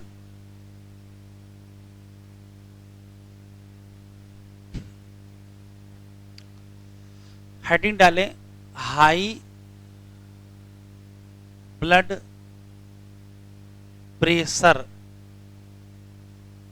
या इसी का दूसरा नाम हाइपर टेंशन है।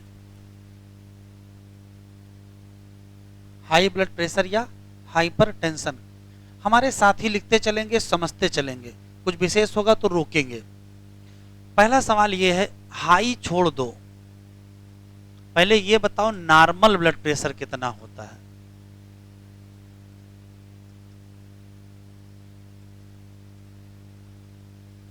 नॉर्मल ब्लड प्रेशर कितना होता है? तो कहोगे 120/80। क्या? किलोमीटर? mmHg। आराम से बताएं, इसमें 120 क्या है और 80 क्या है?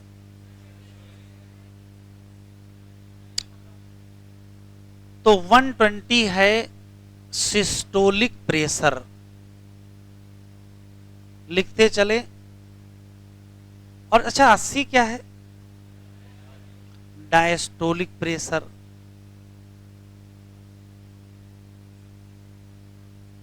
इसी का दूसरा नाम, सिस्टोलिक का दूसरा नाम है, कोई बोला? सही बोला है, pumping pressure.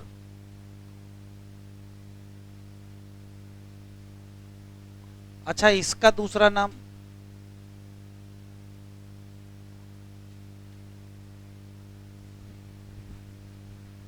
Resting pressure.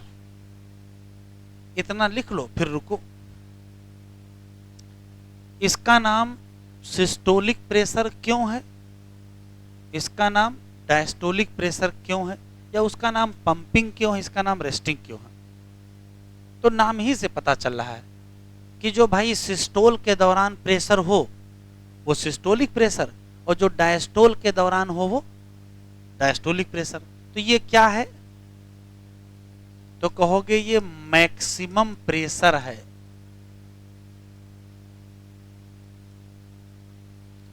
During ventricular systole. तो ये क्या है बेटा? तो कहोगे ये मिनिमम प्रेशर है। कब?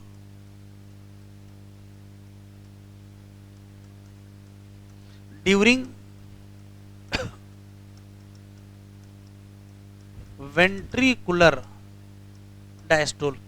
अभी 3-4 साल पहले नीट ही में सवाल आया था, मैक्सिमम ब्लड प्रेशर किस ब्लड वेसल में होगा और कब होगा?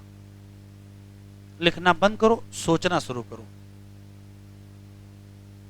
मैक्सिमम ब्लड प्रेशर हमारे शरीर में किस ब्लड वेसल में होगा और कब होगा? तो मैक्सिमम ब्लड प्रेशर मिलेगा एओर्टा में, क्यों? हार्ट के बिल्कुल पास है। और कब मिलेगा? वेंट्रिकल के डायस्टोल में कि वेंट्रिकल के सिस्टोल में? वेंट्रिकल के लेफ्ट के कि राइट के? तो पूरी लाइन सुनो, मैक्सिमम ब्लड प्रेशर एओर्टा में मिलेगा कब? लेफ्ट वेंट्रिकल के सिस्टोल। ये आया हुआ सवाल है। तो मैक्सिमम मिलता कहां है? तो कहोगे एओर्टा में मिलता है। और कब मिलता है? तो लेफ्ट वेंट्रिकल का सिस्टोल।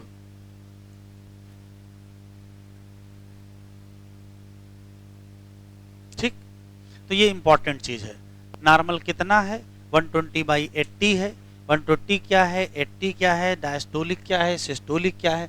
तो डायस्टोल में जो सबसे कम हो, भाई जब वेंट्रिकल रिलैक्स करेगा तो बीपी घटेगा, उस दौरान जो सबसे कम होगा उसका नाम डायस्टोलिक, और जब कॉन्ट्रैक्ट करेगा तो सबसे ज्यादा होगा, उसका नाम सिस्टोलिक। अब आता है high blood pressure.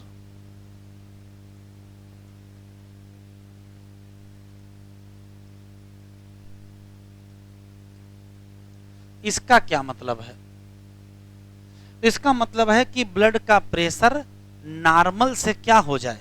High. BP more than, लिखते चलेंगे नॉर्मल। अब नॉर्मल से ज्यादा कितना कर दो? तो देखो, जैसे मान लेते हैं कि 124/82 हो गया है, बताओ ज्यादा है कि नहीं? तो ये बीपी मोर देन तो नॉर्मल है, लेकिन ये हाई ब्लड प्रेशर नहीं है। हाई ब्लड प्रेशर की पहली शर्त है कि नॉर्मल से ज्यादा होना चाहिए। कितना? तो कम से कम 140/90 या इससे भी क्या हो, ज्यादा हो। और कब? एक बार नहीं। जैसे मान लेते कोई इमरजेंसी आ जाए तो आपका बीपी क्या कर जाएगा? बढ़ जाएगा। उसी समय कोई आपका बीपी नापे और आपका बीपी 140/90 से ज्यादा मिले, तो क्या आपको बीपी की दवा खिलाई जाएगी? नहीं खिलाई जाएगी। क्यों? क्योंकि वास्तव में उसको हाइपरटेंशन है नहीं, वो तो समस्या थी तो बीपी बढ़ गया, तो ये कम माना जाएगा। तो 140/90 कम मिले तो ऑन रिपीटेड चेकअप, आज नापा जाए तो भी बीपी ज्यादा, कल नापा जाए तो भी ज्यादा, चाहे जब नापा जाए तो भी ज्यादा। और किससे ज्यादा? 140/90 से ज्यादा, तो क्या मानोगे? हाई ब्लड प्रेशर मानोगे। तो फिर अब क्या करना पड़ेगा? अब हमको रिक्वायर ट्रीटमेंट। तो बताओ ट्रीटमेंट की आवश्यकता कब पड़ेगी? जब 140 या उस 140/90 से ज्यादा हो, तब हमको ट्रीटमेंट की आवश्यकता पड़ेगी। ठीक है, एक बात, ट्रीटमेंट ना करें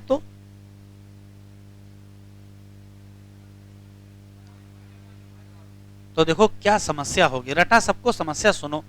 ये है हार्ट, ये ज्यादा प्रेशर पे पंप कर रहा है। तो जब ज्यादा प्रेशर पर पंप करेगा तो धीरे धीरे इसकी मसल थक जाएंगे, और हार्ट की मसल थके अच्छी बात नहीं, वरना आखिरी बार थक जाओगे। ठीक है, तो हार्ट की मसल धीरे धीरे थकने लगेंगी और उनकी जो ताकत है वो क्या हो जाएगी? कम हो जाएगी। तो धीरे धीरे क्या आएगा? हार्ट ही खराब हो जाएगा। और अगर हार्ट खराब हुआ तो हार्ट की डिजीज आएगी, तो सीधा नुकसान क्या होगा? हार्ट खराब होगा। चलो हार्ट मान लो बचा है, तो देखो ज्यादा ज्यादा पंप कर रहे हो तो सब जगह भी तो ज्यादा ज्यादा जाएगा। तो लिवर के अंदर कोई कैपिलरी टूट जाएगी, किडनी में कोई कैपिलरी रप्चर कर जाएगी, ब्रेन में कोई कैपिलरी रप्चर कर जाएगी। ब्रेन में रप्चर हुआ, ब्रेन हैमरेज हो गया, वहीं गिर जाओगे। तो स्थिति यह है कि अगर बहुत दिनों तक ज्यादा टेंशन रही, हाइपर टेंशन रहा, तो आपके अंदर के आर्गन खराब होंगे। जैसे लिवर खराब हो जाएगा, जैसे किडनी खराब हो जाएगी, और दिमाग तो खराब है ही, ठीक है, पहले से खराब है। तो अगर ट्रीटमेंट नहीं किया तो क्या होगा? तो या तो क्या मिलेगी, हार्ट की डिजीज मिलेगी और डैमेज हो जाएंगे क्या, वाइटल आर्गन। बताओ कौन कौन से डैमेज कर दे? तो लिवर खराब हो सकता है, किडनी खराब हो सकती है, और क्या हो सकता है, ब्रेन। अच्छा, ये व्यक्ति जिसको हाइपरटेंशन होगा ये बहुत उछल कूद मचाएगा, बहुत ज्यादा एक्टिव रहता है, तो ये मोर एक्टिव होगा, मोर एक्टिव। लेकिन ज्यादा एक्टिविटी ठीक नहीं होती है, ज्यादा एक्टिविटी होगी तो सबसे लड़ाई झगड़ा करते रहोगे, ठीक है, बीपी और क्या होता रहेगा, बढ़ता रहेगा। तो अगर बीपी कम हो जाए तो बीपी कम हो जाएगा तो हाइपोटेंशन कहोगे। क्या कहोगे? हाइपोटेंशन। यहां लिख लें थोड़ा सा, हाइपोटेंशन मतलब लो बीपी। लो बीपी कितना होना चाहिए? तो देखो 90/60 या उससे कम। अगर 90/60 से कम है तो उसको हम लोग क्या कहेंगे, हाइपोटेंशन। मतलब 120 से 140 ऊपर रेंज है और नीचे भी रेंज है। अगर 120 से घट के 90 के बीच में आ रहा है तो हम क्या मानेंगे, ठीक ही मानेंगे। 90/60 से अगर कम हो गया तो क्या कहोगे, हाइपोटेंशन। और फिर इसको होगा क्या, इसको बहुत सुस्ती होगी, मेक डल। फिर पढ़ने लिखने का मन नहीं करेगा, केवल परमानेंट सोने का मन करेगा। तो अगर ज्यादा सो रहे हो तो बीपी न पाओ, पहले पता करो। देखो हाइपोटेंशन में तो नहीं चले गए हो, और अगर लड़ाई झगड़ा बहुत हो रहा है तो भी न पाओ, क्योंकि हो सकता है किसमें हो, हाइपरटेंशन में हो। क्लियर? क्वेश्चन देखो, page number 38, page number 38, question number 19।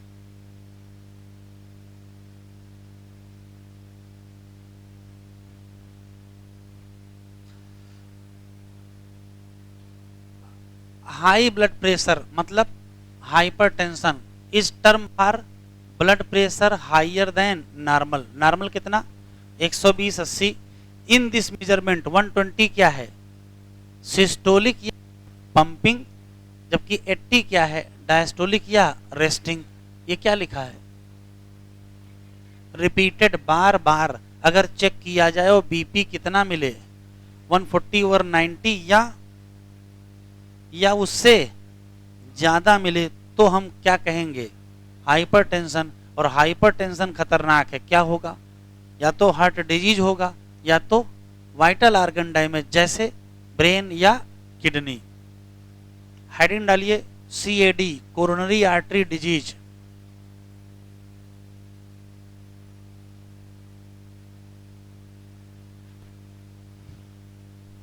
Coronary artery disease.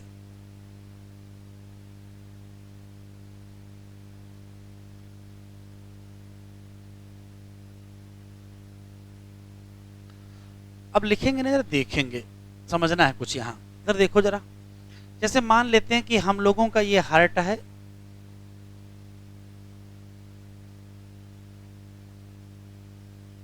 ठीक, और यहीं से ब्लड सप्लाई होती है,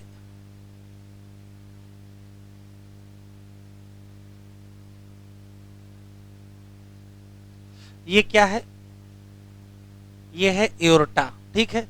और इसी एओर्टा से निकल के आती हैं कोरोनरी आर्टरी। ये मान लेते हैं कोरोनरी आर्टरी है, और इधर भी मान लेते हैं कि ये कोरोनरी आर्टरी है। अब देखिए होता क्या है कि जैसे ही हार्ट ब्लड को पंप करता है, ब्लड डार्सल एओर्टा में जाता है, अपने लिए भी कुछ सप्लाई ले लेता है, और इसकी मसल को भी O2 मिल जाता है, न्यूट्रिएंट मिल जाता है, और सब कुछ सही चल रहा है। फिर समय के साथ देखो क्या होता है, ये जो कोरोनरी आर्टरी है,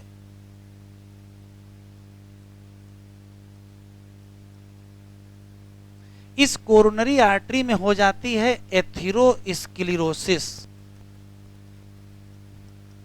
अब ये कौन सी चीज है, तो डायग्राम से देखो, ये मान लेते हैं कि कोरोनरी आर्टरी है और इतना इसका चौड़ा ल्यूमेन है और आराम से बढ़िया ब्लड फ्लो कर रहा था। समय के साथ धीरे धीरे इस कोरोनरी आर्टरी में अंदर की तरफ कुछ न कुछ डिपॉजिट होता है। अब जब कुछ न कुछ यहां डिपॉजिट होता जाएगा तो ये बताओ ल्यूमेन बढ़ेगा कि घटेगा? ल्यूमेन कम हो जाएगा। ऐसी कोई भी समस्या जिसमें ब्लड वेसल का ल्यूमेन नैरो हो जाए, उसी समस्या को क्या कहते हो? एथेरोस्क्लेरोसिस। तो इसमें क्या हुआ है? तो कहोगे नैरोइंग ऑफ ब्लड वेसल। अभी लिखो नहीं, जरा सुन लो, इसमें समझना काफी कुछ है। अब नैरो हो गया है तो क्यों नैरो हो गया है? तो कहोगे डिपोजिशन हुआ है। किसका किसका? तो जो एनसीईआरटी में दिया वही याद रखोगे। तो कैल्शियम का हुआ है, फैट का हुआ है, फाइब्रस टिश्यू का हुआ है और कोलेस्टेरॉल का हुआ है। ठीक है, डिपोजिशन हो गया। उसका रिजल्ट क्या हुआ है? ब्लड वेसल नैरो हो जाएगी। तो अगर कोरोनरी ब्लड वेसल नैरो हो जाएगी तो बताओ हार्ट के मसल की सप्लाई बढ़ेगी कि घटेगी? तो उसका रिजल्ट होगा ब्लड फ्लो इफेक्ट हो जाएगा। तो कोरोनरी आर्टरी हो गई क्या? नैरो, और जिसका रिजल्ट ये हुआ कि इफेक्ट या प्रभावित हो गया, इफेक्ट ब्लड फ्लो। क्या प्रभावित हो गया? तो रिड्यूस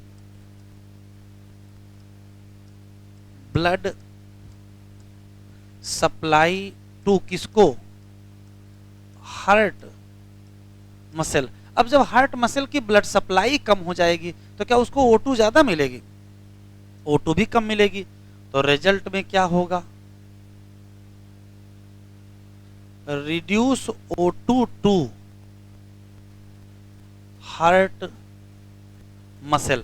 अब जब ये जैसे ही ऑक्सीजन घटेगी हार्ट की मसल को, वैसे दो बीमारियां आपको दिखाई पड़ेंगी। या तो एंजाइना दिखाई पड़ेगा और या तो हार्ट अटैक दिखाई पड़ेगा। क्या अंतर है जरा देख लीजिए। जैसे मान लेते हैं कि ब्लड वेसल थोड़ा सक्रिय तो हो गई है, लेकिन इतना सक्रिय नहीं हुई है कि सप्लाई बंद हो जाए, थोड़ी बहुत सप्लाई चल रही है। तो हार्ट की मसल मरेंगी नहीं, जिंदा रहेंगे लेकिन प्रॉपर काम नहीं कर पाएंगे। तो उसी कंडीशन में एंजाइना होगा। लेकिन ऐसा हो जाए कि ब्लॉकेज पूरा हो जाए। अब जरा सोचो, अगर पूरा ब्लॉकेज हो गया तो होगा क्या? तो जल्दी ही ये होगा कि इतने एरिया की ब्लड सप्लाई बंद हो जाएगी। तो अगर इतने एरिया की ब्लड सप्लाई बंद हो जाएगी तो इतने एरिया की डेथ भी तो हो जाएगी। हार्ट का वो हिस्सा जो डैमेज हो जाता है, इसका नाम इन्फार्क्ट होता है। क्या नाम होता है? इन्फार्क्ट। और अगर मर गया है ये, तो इसी को कहते हैं मायोकार्डियल इन्फाक्शन। और मायोकार्डियल इन्फाक्शन का ही दूसरा नाम हार्ट अटैक है। इन सारी समस्याओं की मूल वजह क्या है? इन सारी समस्याओं की मूल वजह यह है एथेरोस्क्लेरोसिस। तो ध्यान से सुने, यदि एथेरोस्क्लेरोसिस कोरोनरी आर्टरी में हो जाए और उससे हार्ट में कोई बीमारी आ जाए तो उसका नाम क्या रखोगे? Coronary artery disease.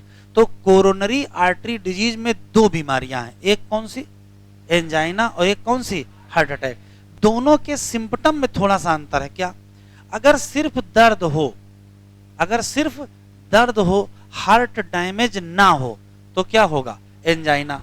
और अगर दर्द के साथ हार्ट डैमेज हो गया तो फिर क्या हो जाएगा? Heart attack.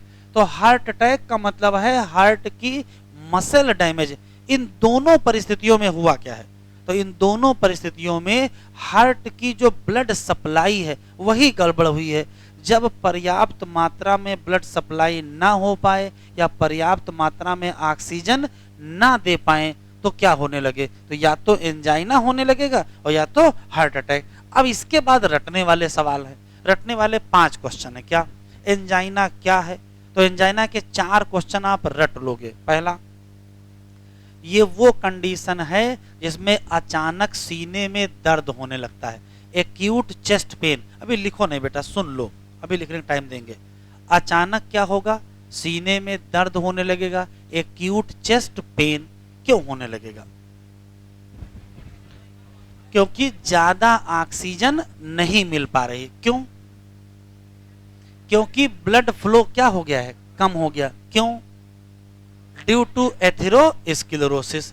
अच्छा, एंजाइना किसको हो सकता है, तो किसी भी मेन या वोमेन को हो सकता है, किसी भी एज में हो सकता है।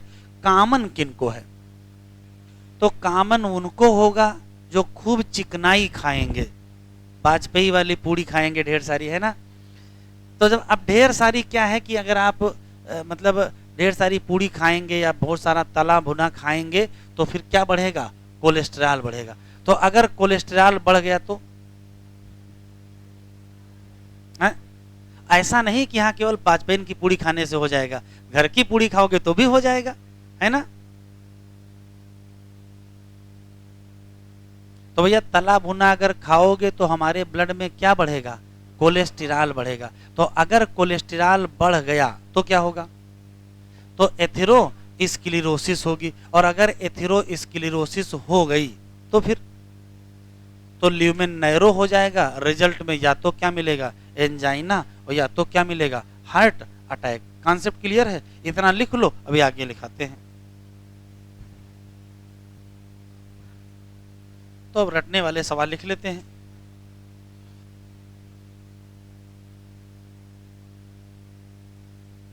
लिखें, लिख लेने दो। देखो चैप्टर आज कंप्लीट हो जाएगा, और जिन लोगों का छूटा है उनके पास 2 ऑप्शन है। एक तो वीडियो लेक्चर सब मिल जाएंगे, आप उससे एक एक करके धीरे धीरे पढ़ लीजिए, या अगर आपके पास टाइम खाली हो तो हम कल रिकवरी कराते हैं 11 बजे से, नहीं खाली है तो लेक्चर से धीरे धीरे कर लीजिए, और जो डाउट हो हमसे पूछ लीजिए। एक और बात, जिन लोगों की आज पहली क्लास थी या इधर 1-2 दिन में आए हैं, उनके 2 चैप्टर छूटे हैं, एक ब्रीदिंग छूटा है, एक बॉडी फ्लूइड। तो अगले लेक्चर से नया चैप्टर स्टार्ट होगा, तो नई कॉपी लेके आइएगा। कहाँ से, स्केटरी प्रोडक्ट से। अच्छा, कॉपी पुरानी ले आना भैया, पुरानी कॉपी ले आना, तो पुरानी कॉपी में 30-35 पन्ने छोड़ देना, ठीक है। 30-35 पन्ने में 2 चैप्टर आपको लिखने हैं, एक ब्रीदिंग लिखना है, एक बॉडी फ्लूइड। जो आपका ऐप है उसी पे सारे पीडीएफ अवेलेबल हैं जितने हमने पढ़ाए हैं, और सारे वीडियो भी वहाँ अवेलेबल है। तो एक एक करके लेक्चर देख लीजिए, एक एक पीडीएफ से आप कॉपी बना लीजिएगा, और क्वेश्चन बुकलेट से आप क्वेश्चन लगा डालिए। 25 तारीख को ब्रीदिंग और एक्सचेंज का टेस्ट है, तो 25 तारीख से पहले पहले ब्रीदिंग तो तैयार ही कर डालिएगा, ठीक है। अभी निकलिएगा तो टेस्ट का शेड्यूल ले लीजिएगा और उसको घर में चिपका दीजिएगा, और टिक करते रहिएगा कि कितने हमने दिए हैं, हम तो सब लेंगे, है ना। टिक करते रहिएगा। टोटल 41 टेस्ट हैं। अरे अखिलेश भैया शेड्यूल बांट दो, आगे बढ़े बेटा हम लोग। चलो लिखो, चलो हमारे साथ लिखते चलो। एंजाइना का दूसरा नाम,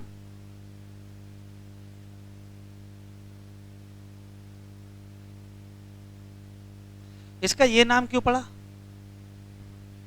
ये अच्छा नहीं लग रहा था। ये नाम है, ये सरनेम है, हैं? हाँ भाई, ये कहां से आ गया। तो देखो ये जो मसल है यहाँ हार्ट चेस्ट की जो मसल है, यहाँ 2 मसल हैं, एक पेक्टोरैलिस मेजर, एक पेक्टोरैलिस माइनर। तो लगता है कि यहाँ दर्द हो रहा है, इसी नाते इसका नाम क्या पड़ गया, एंजाइना पेक्टोरिस। लिखते चले, सिम्पटम किसका? Acute chest pain. कब? Due to no enough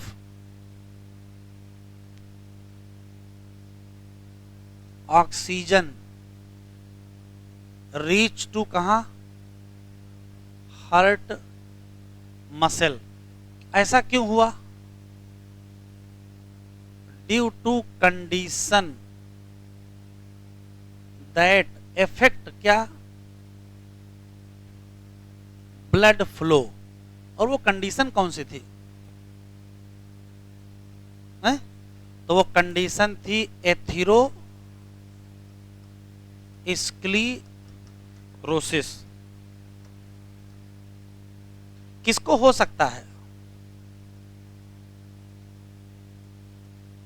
any main women. लेकिन कॉमन किसको है? मिडिल एज एंड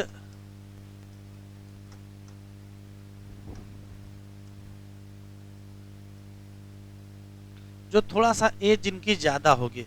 तो मिडिल एज वाले ही तो बहुत ज्यादा पूड़ी कचौड़ी समोसा ये सब दुनिया भर की चीजें खाते हैं, कूड़ा कचरा। तो जो कूड़ा कचरा खाएंगे तो बदले में क्या मिलेगा?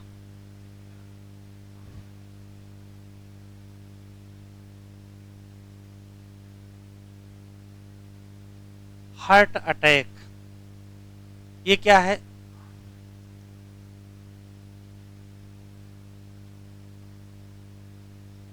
सडन डैमेज है किसका? Heart muscle. ऐसा क्यों हुआ था बेटा?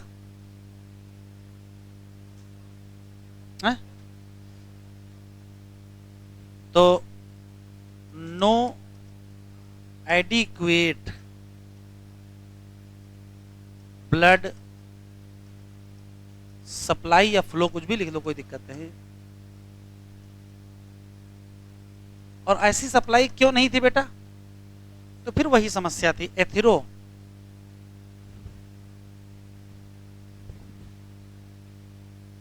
अच्छा इतना लिख लो।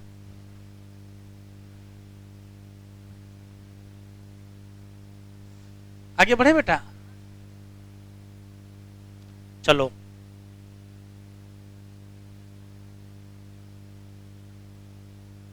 हार्ट ब्लॉक या कार्डियक अरेस्ट। हार्ट ब्लॉक या कार्डियक अरेस्ट। एक लाइन केवल लिख लो। जब हार्ट बीटिंग अचानक बंद हो जाए। कभी कभार आपने सुना होगा कि बिल्कुल बीमार नहीं थे, बिल्कुल बैठे बैठे अचानक खत्म हो गए। ऐसा सुनने को मिलता है ना। यही हो जाता है, कार्डियक अरेस्ट हो जाता है। कार्डियक अरेस्ट का मतलब होता है अचानक हार्ट बीट बंद हो गई। अब क्यों बंद हो गई वो तो मरने वाला बता नहीं पाएगा, और बाद में जान के भी क्या करोगे, हैं? तो अगर क्या हो जाए, हार्ट बीट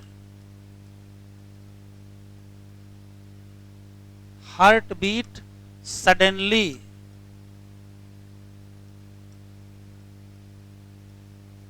स्टॉप हो जाए, तो कुछ भी तो हुआ होगा।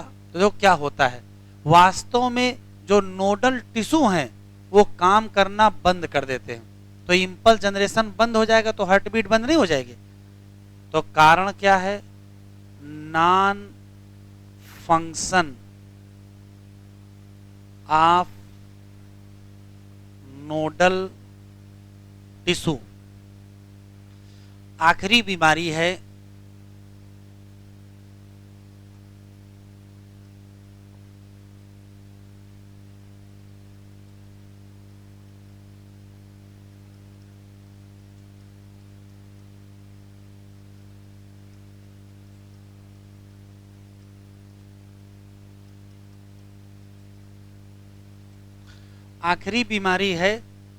हार्ट फेल्योर या कंजस्टिव हार्ट फेल्योर।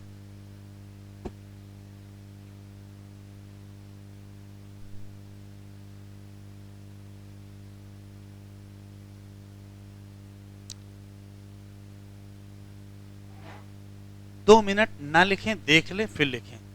देख लो क्या है। हार्ट फेल्योर का मतलब क्या है? तो हार्ट फेल्योर का मतलब है हार्ट पास नहीं हुआ है। तो क्या कोई एग्जाम दे रहा था तो ये फेल हो गया है? हाँ भाई, तो देखो फेल कैसे हुआ है। हार्ट अपने काम में फेल हो गया है। हार्ट का काम क्या है? हार्ट का काम है ब्लड को पंप करना। तो जितनी आवश्यकता थी उतना ब्लड पंप नहीं कर पा रहा है, तो हम क्या कहेंगे? Heart failure. तो पहली लाइन तो यही है।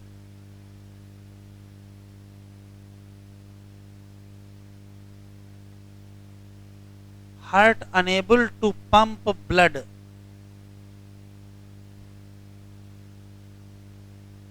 According to need of body. अच्छा ठीक है, पंप नहीं कर पा रहा है, क्यों नहीं पंप कर पा रहा होगा? 2 मिनट ना लिखो, समझ सुन लो। तो हुआ यह है कि इस व्यक्ति को हाइपरटेंशन रहा होगा और धीरे धीरे इसकी हार्ट की मसल कमजोर हो गई। अब जब हार्ट की मसल कमजोर हो जाएंगी तो उतनी ताकत ही नहीं बचेगी कि पूरी ताकत से पंप करें। अब जब पंप नहीं करेंगे तो सबको ब्लड मिलेगा नहीं, तो हार्ट फेल में जाएगा। तो हार्ट फेल एक दिन में नहीं होता है, ये धीरे धीरे हार्ट क्या होता है? फेल हो जाता है। अब हार्ट फेल का नुकसान देखो क्या होगा। इधर देखो, ये है हार्ट, ये है लेफ्ट वेंट्रिकल। यहां ब्लड पंप किया जाता है कहां? डार्सल एओर्टा में, तभी तो पूरी बॉडी में जाता है। अब ये उतना ब्लड पंप नहीं कर पाएगा तो ब्लड यहां भरेगा। तो अगर ब्लड लेफ्ट वेंट्रिकल में भरना शुरू होगा तो आता कहां से है? लेफ्ट एट्रियम से। तो यहां भी तो भरेगा। और यहां कहां से आता है? यहां आता है लंग्स से। तो देखिएगा, अगर यहां का ब्लड बॉडी में पंप नहीं हुआ तो लेफ्ट वेंट्रिकल में रिटेन करेगा, तो फिर लेफ्ट एट्रियम में रिटेन करेगा। तो ब्लड कहां रिटेन करने लगेगा? लंग्स में। अब लंग्स में अगर ब्लड भरने लगेगा तो लंग्स में हो जाएगा कंजेशन। इसी नाते इसका दूसरा नाम कंजेस्टिव हार्ट फेल्योर। तो दूसरा जो है वो है मेन सिम्टम। क्या है?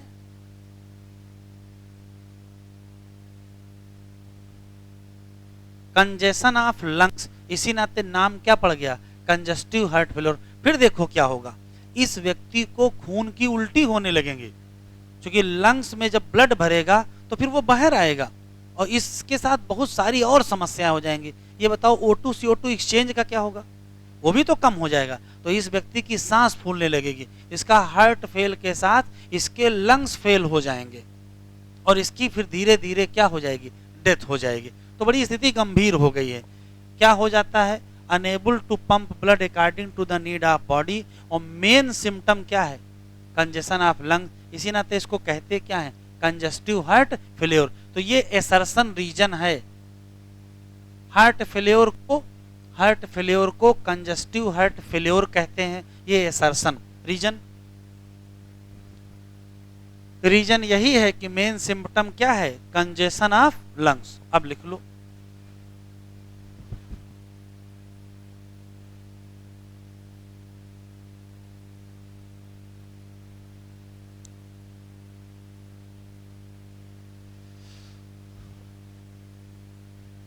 Coronary artery disease referred as क्या? एथेरोस्क्लेरोसिस। एथेरोस्क्लेरोसिस किस आर्टरी में करोगे? कोरोनरी आर्टरी में।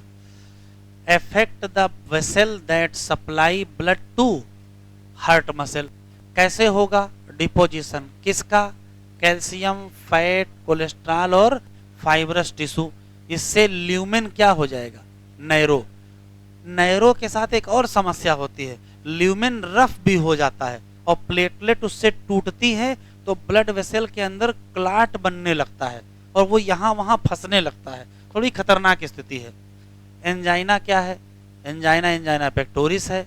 सिम्पटम, ये एक्यूट का मतलब क्या होता है? अचानक क्या होने लगा? चेस्ट पेन होने लगा। कब होगा? तो ये इंपॉर्टेंट है। जब पर्याप्त ऑक्सीजन कहाँ नहीं पहुंचेगी, हार्ट मसल। और ये क्यों होगा, तो उन कंडीशन जो इफेक्ट करेंगे किसको, ब्लड फ्लो। किसको हो सकता है, किसी को भी हो सकता है। किस एज में, किसी भी एज में हो सकता है। कॉमन कब है, मिडिल एज, जो आप लोगों की एज है कि हमारी एज है, जो हमारी एज है, ठीक है, अभी तुम लोग इस एज में नहीं आए हो। अच्छा, हार्ट फेल्योर, हार्ट फेल का मतलब state of heart when heart not pumping blood enough to meet the need of body some time. इसको कहते क्या हो और क्यों कहते हो, तो जहां भैया बिकाज लगा वहां क्या बनेगा, क्योंकि क्या हो जाता है, कंजेशन ऑफ लंग, ये इसका क्या है, मेन सिम्टम। कह रहा हार्ट फेल सेम नहीं है किससे, अरेस्ट। अरेस्ट में क्या है, हार्ट बीटिंग बंद हो जाएगी अचानक। और हार्ट अटैक से भी अलग है। अब हार्ट अटैक क्या है, when heart muscle suddenly damage by इनएडिक्वेट। इसमें इन हटा दिया जाए तो कोई दिक्कत है, यही तो रियल प्रॉब्लम है। जैसे एडिक्वेट करोगे वैसे तो सही हो जाएगा ना। इनएडिक्वेट क्या, ब्लड सप्लाई। क्यों इनएडिक्वेट हुई थी, अपर्याप्त तो क्यों हो गई थी, तो कहोगे भैया एथेरोस्क्लेरोसिस हो गई है, किसमें, कोरोनरी आर्टरी। ठीक है, चैप्टर कंप्लीट हो गया है, रिवाइज कर लीजिएगा, क्वेश्चन लगा लीजिएगा, कोई डाउट हो तो पूछ लीजिएगा। अगले लेक्चर से नया चैप्टर कौन सा, excretory product and there elimination. शाम को ऐप पर 3 चीजें मिलेंगी, आज का वीडियो मिलेगा, आज का पीडीएफ मिलेगा और आज का टेस्ट पेपर मिलेगा।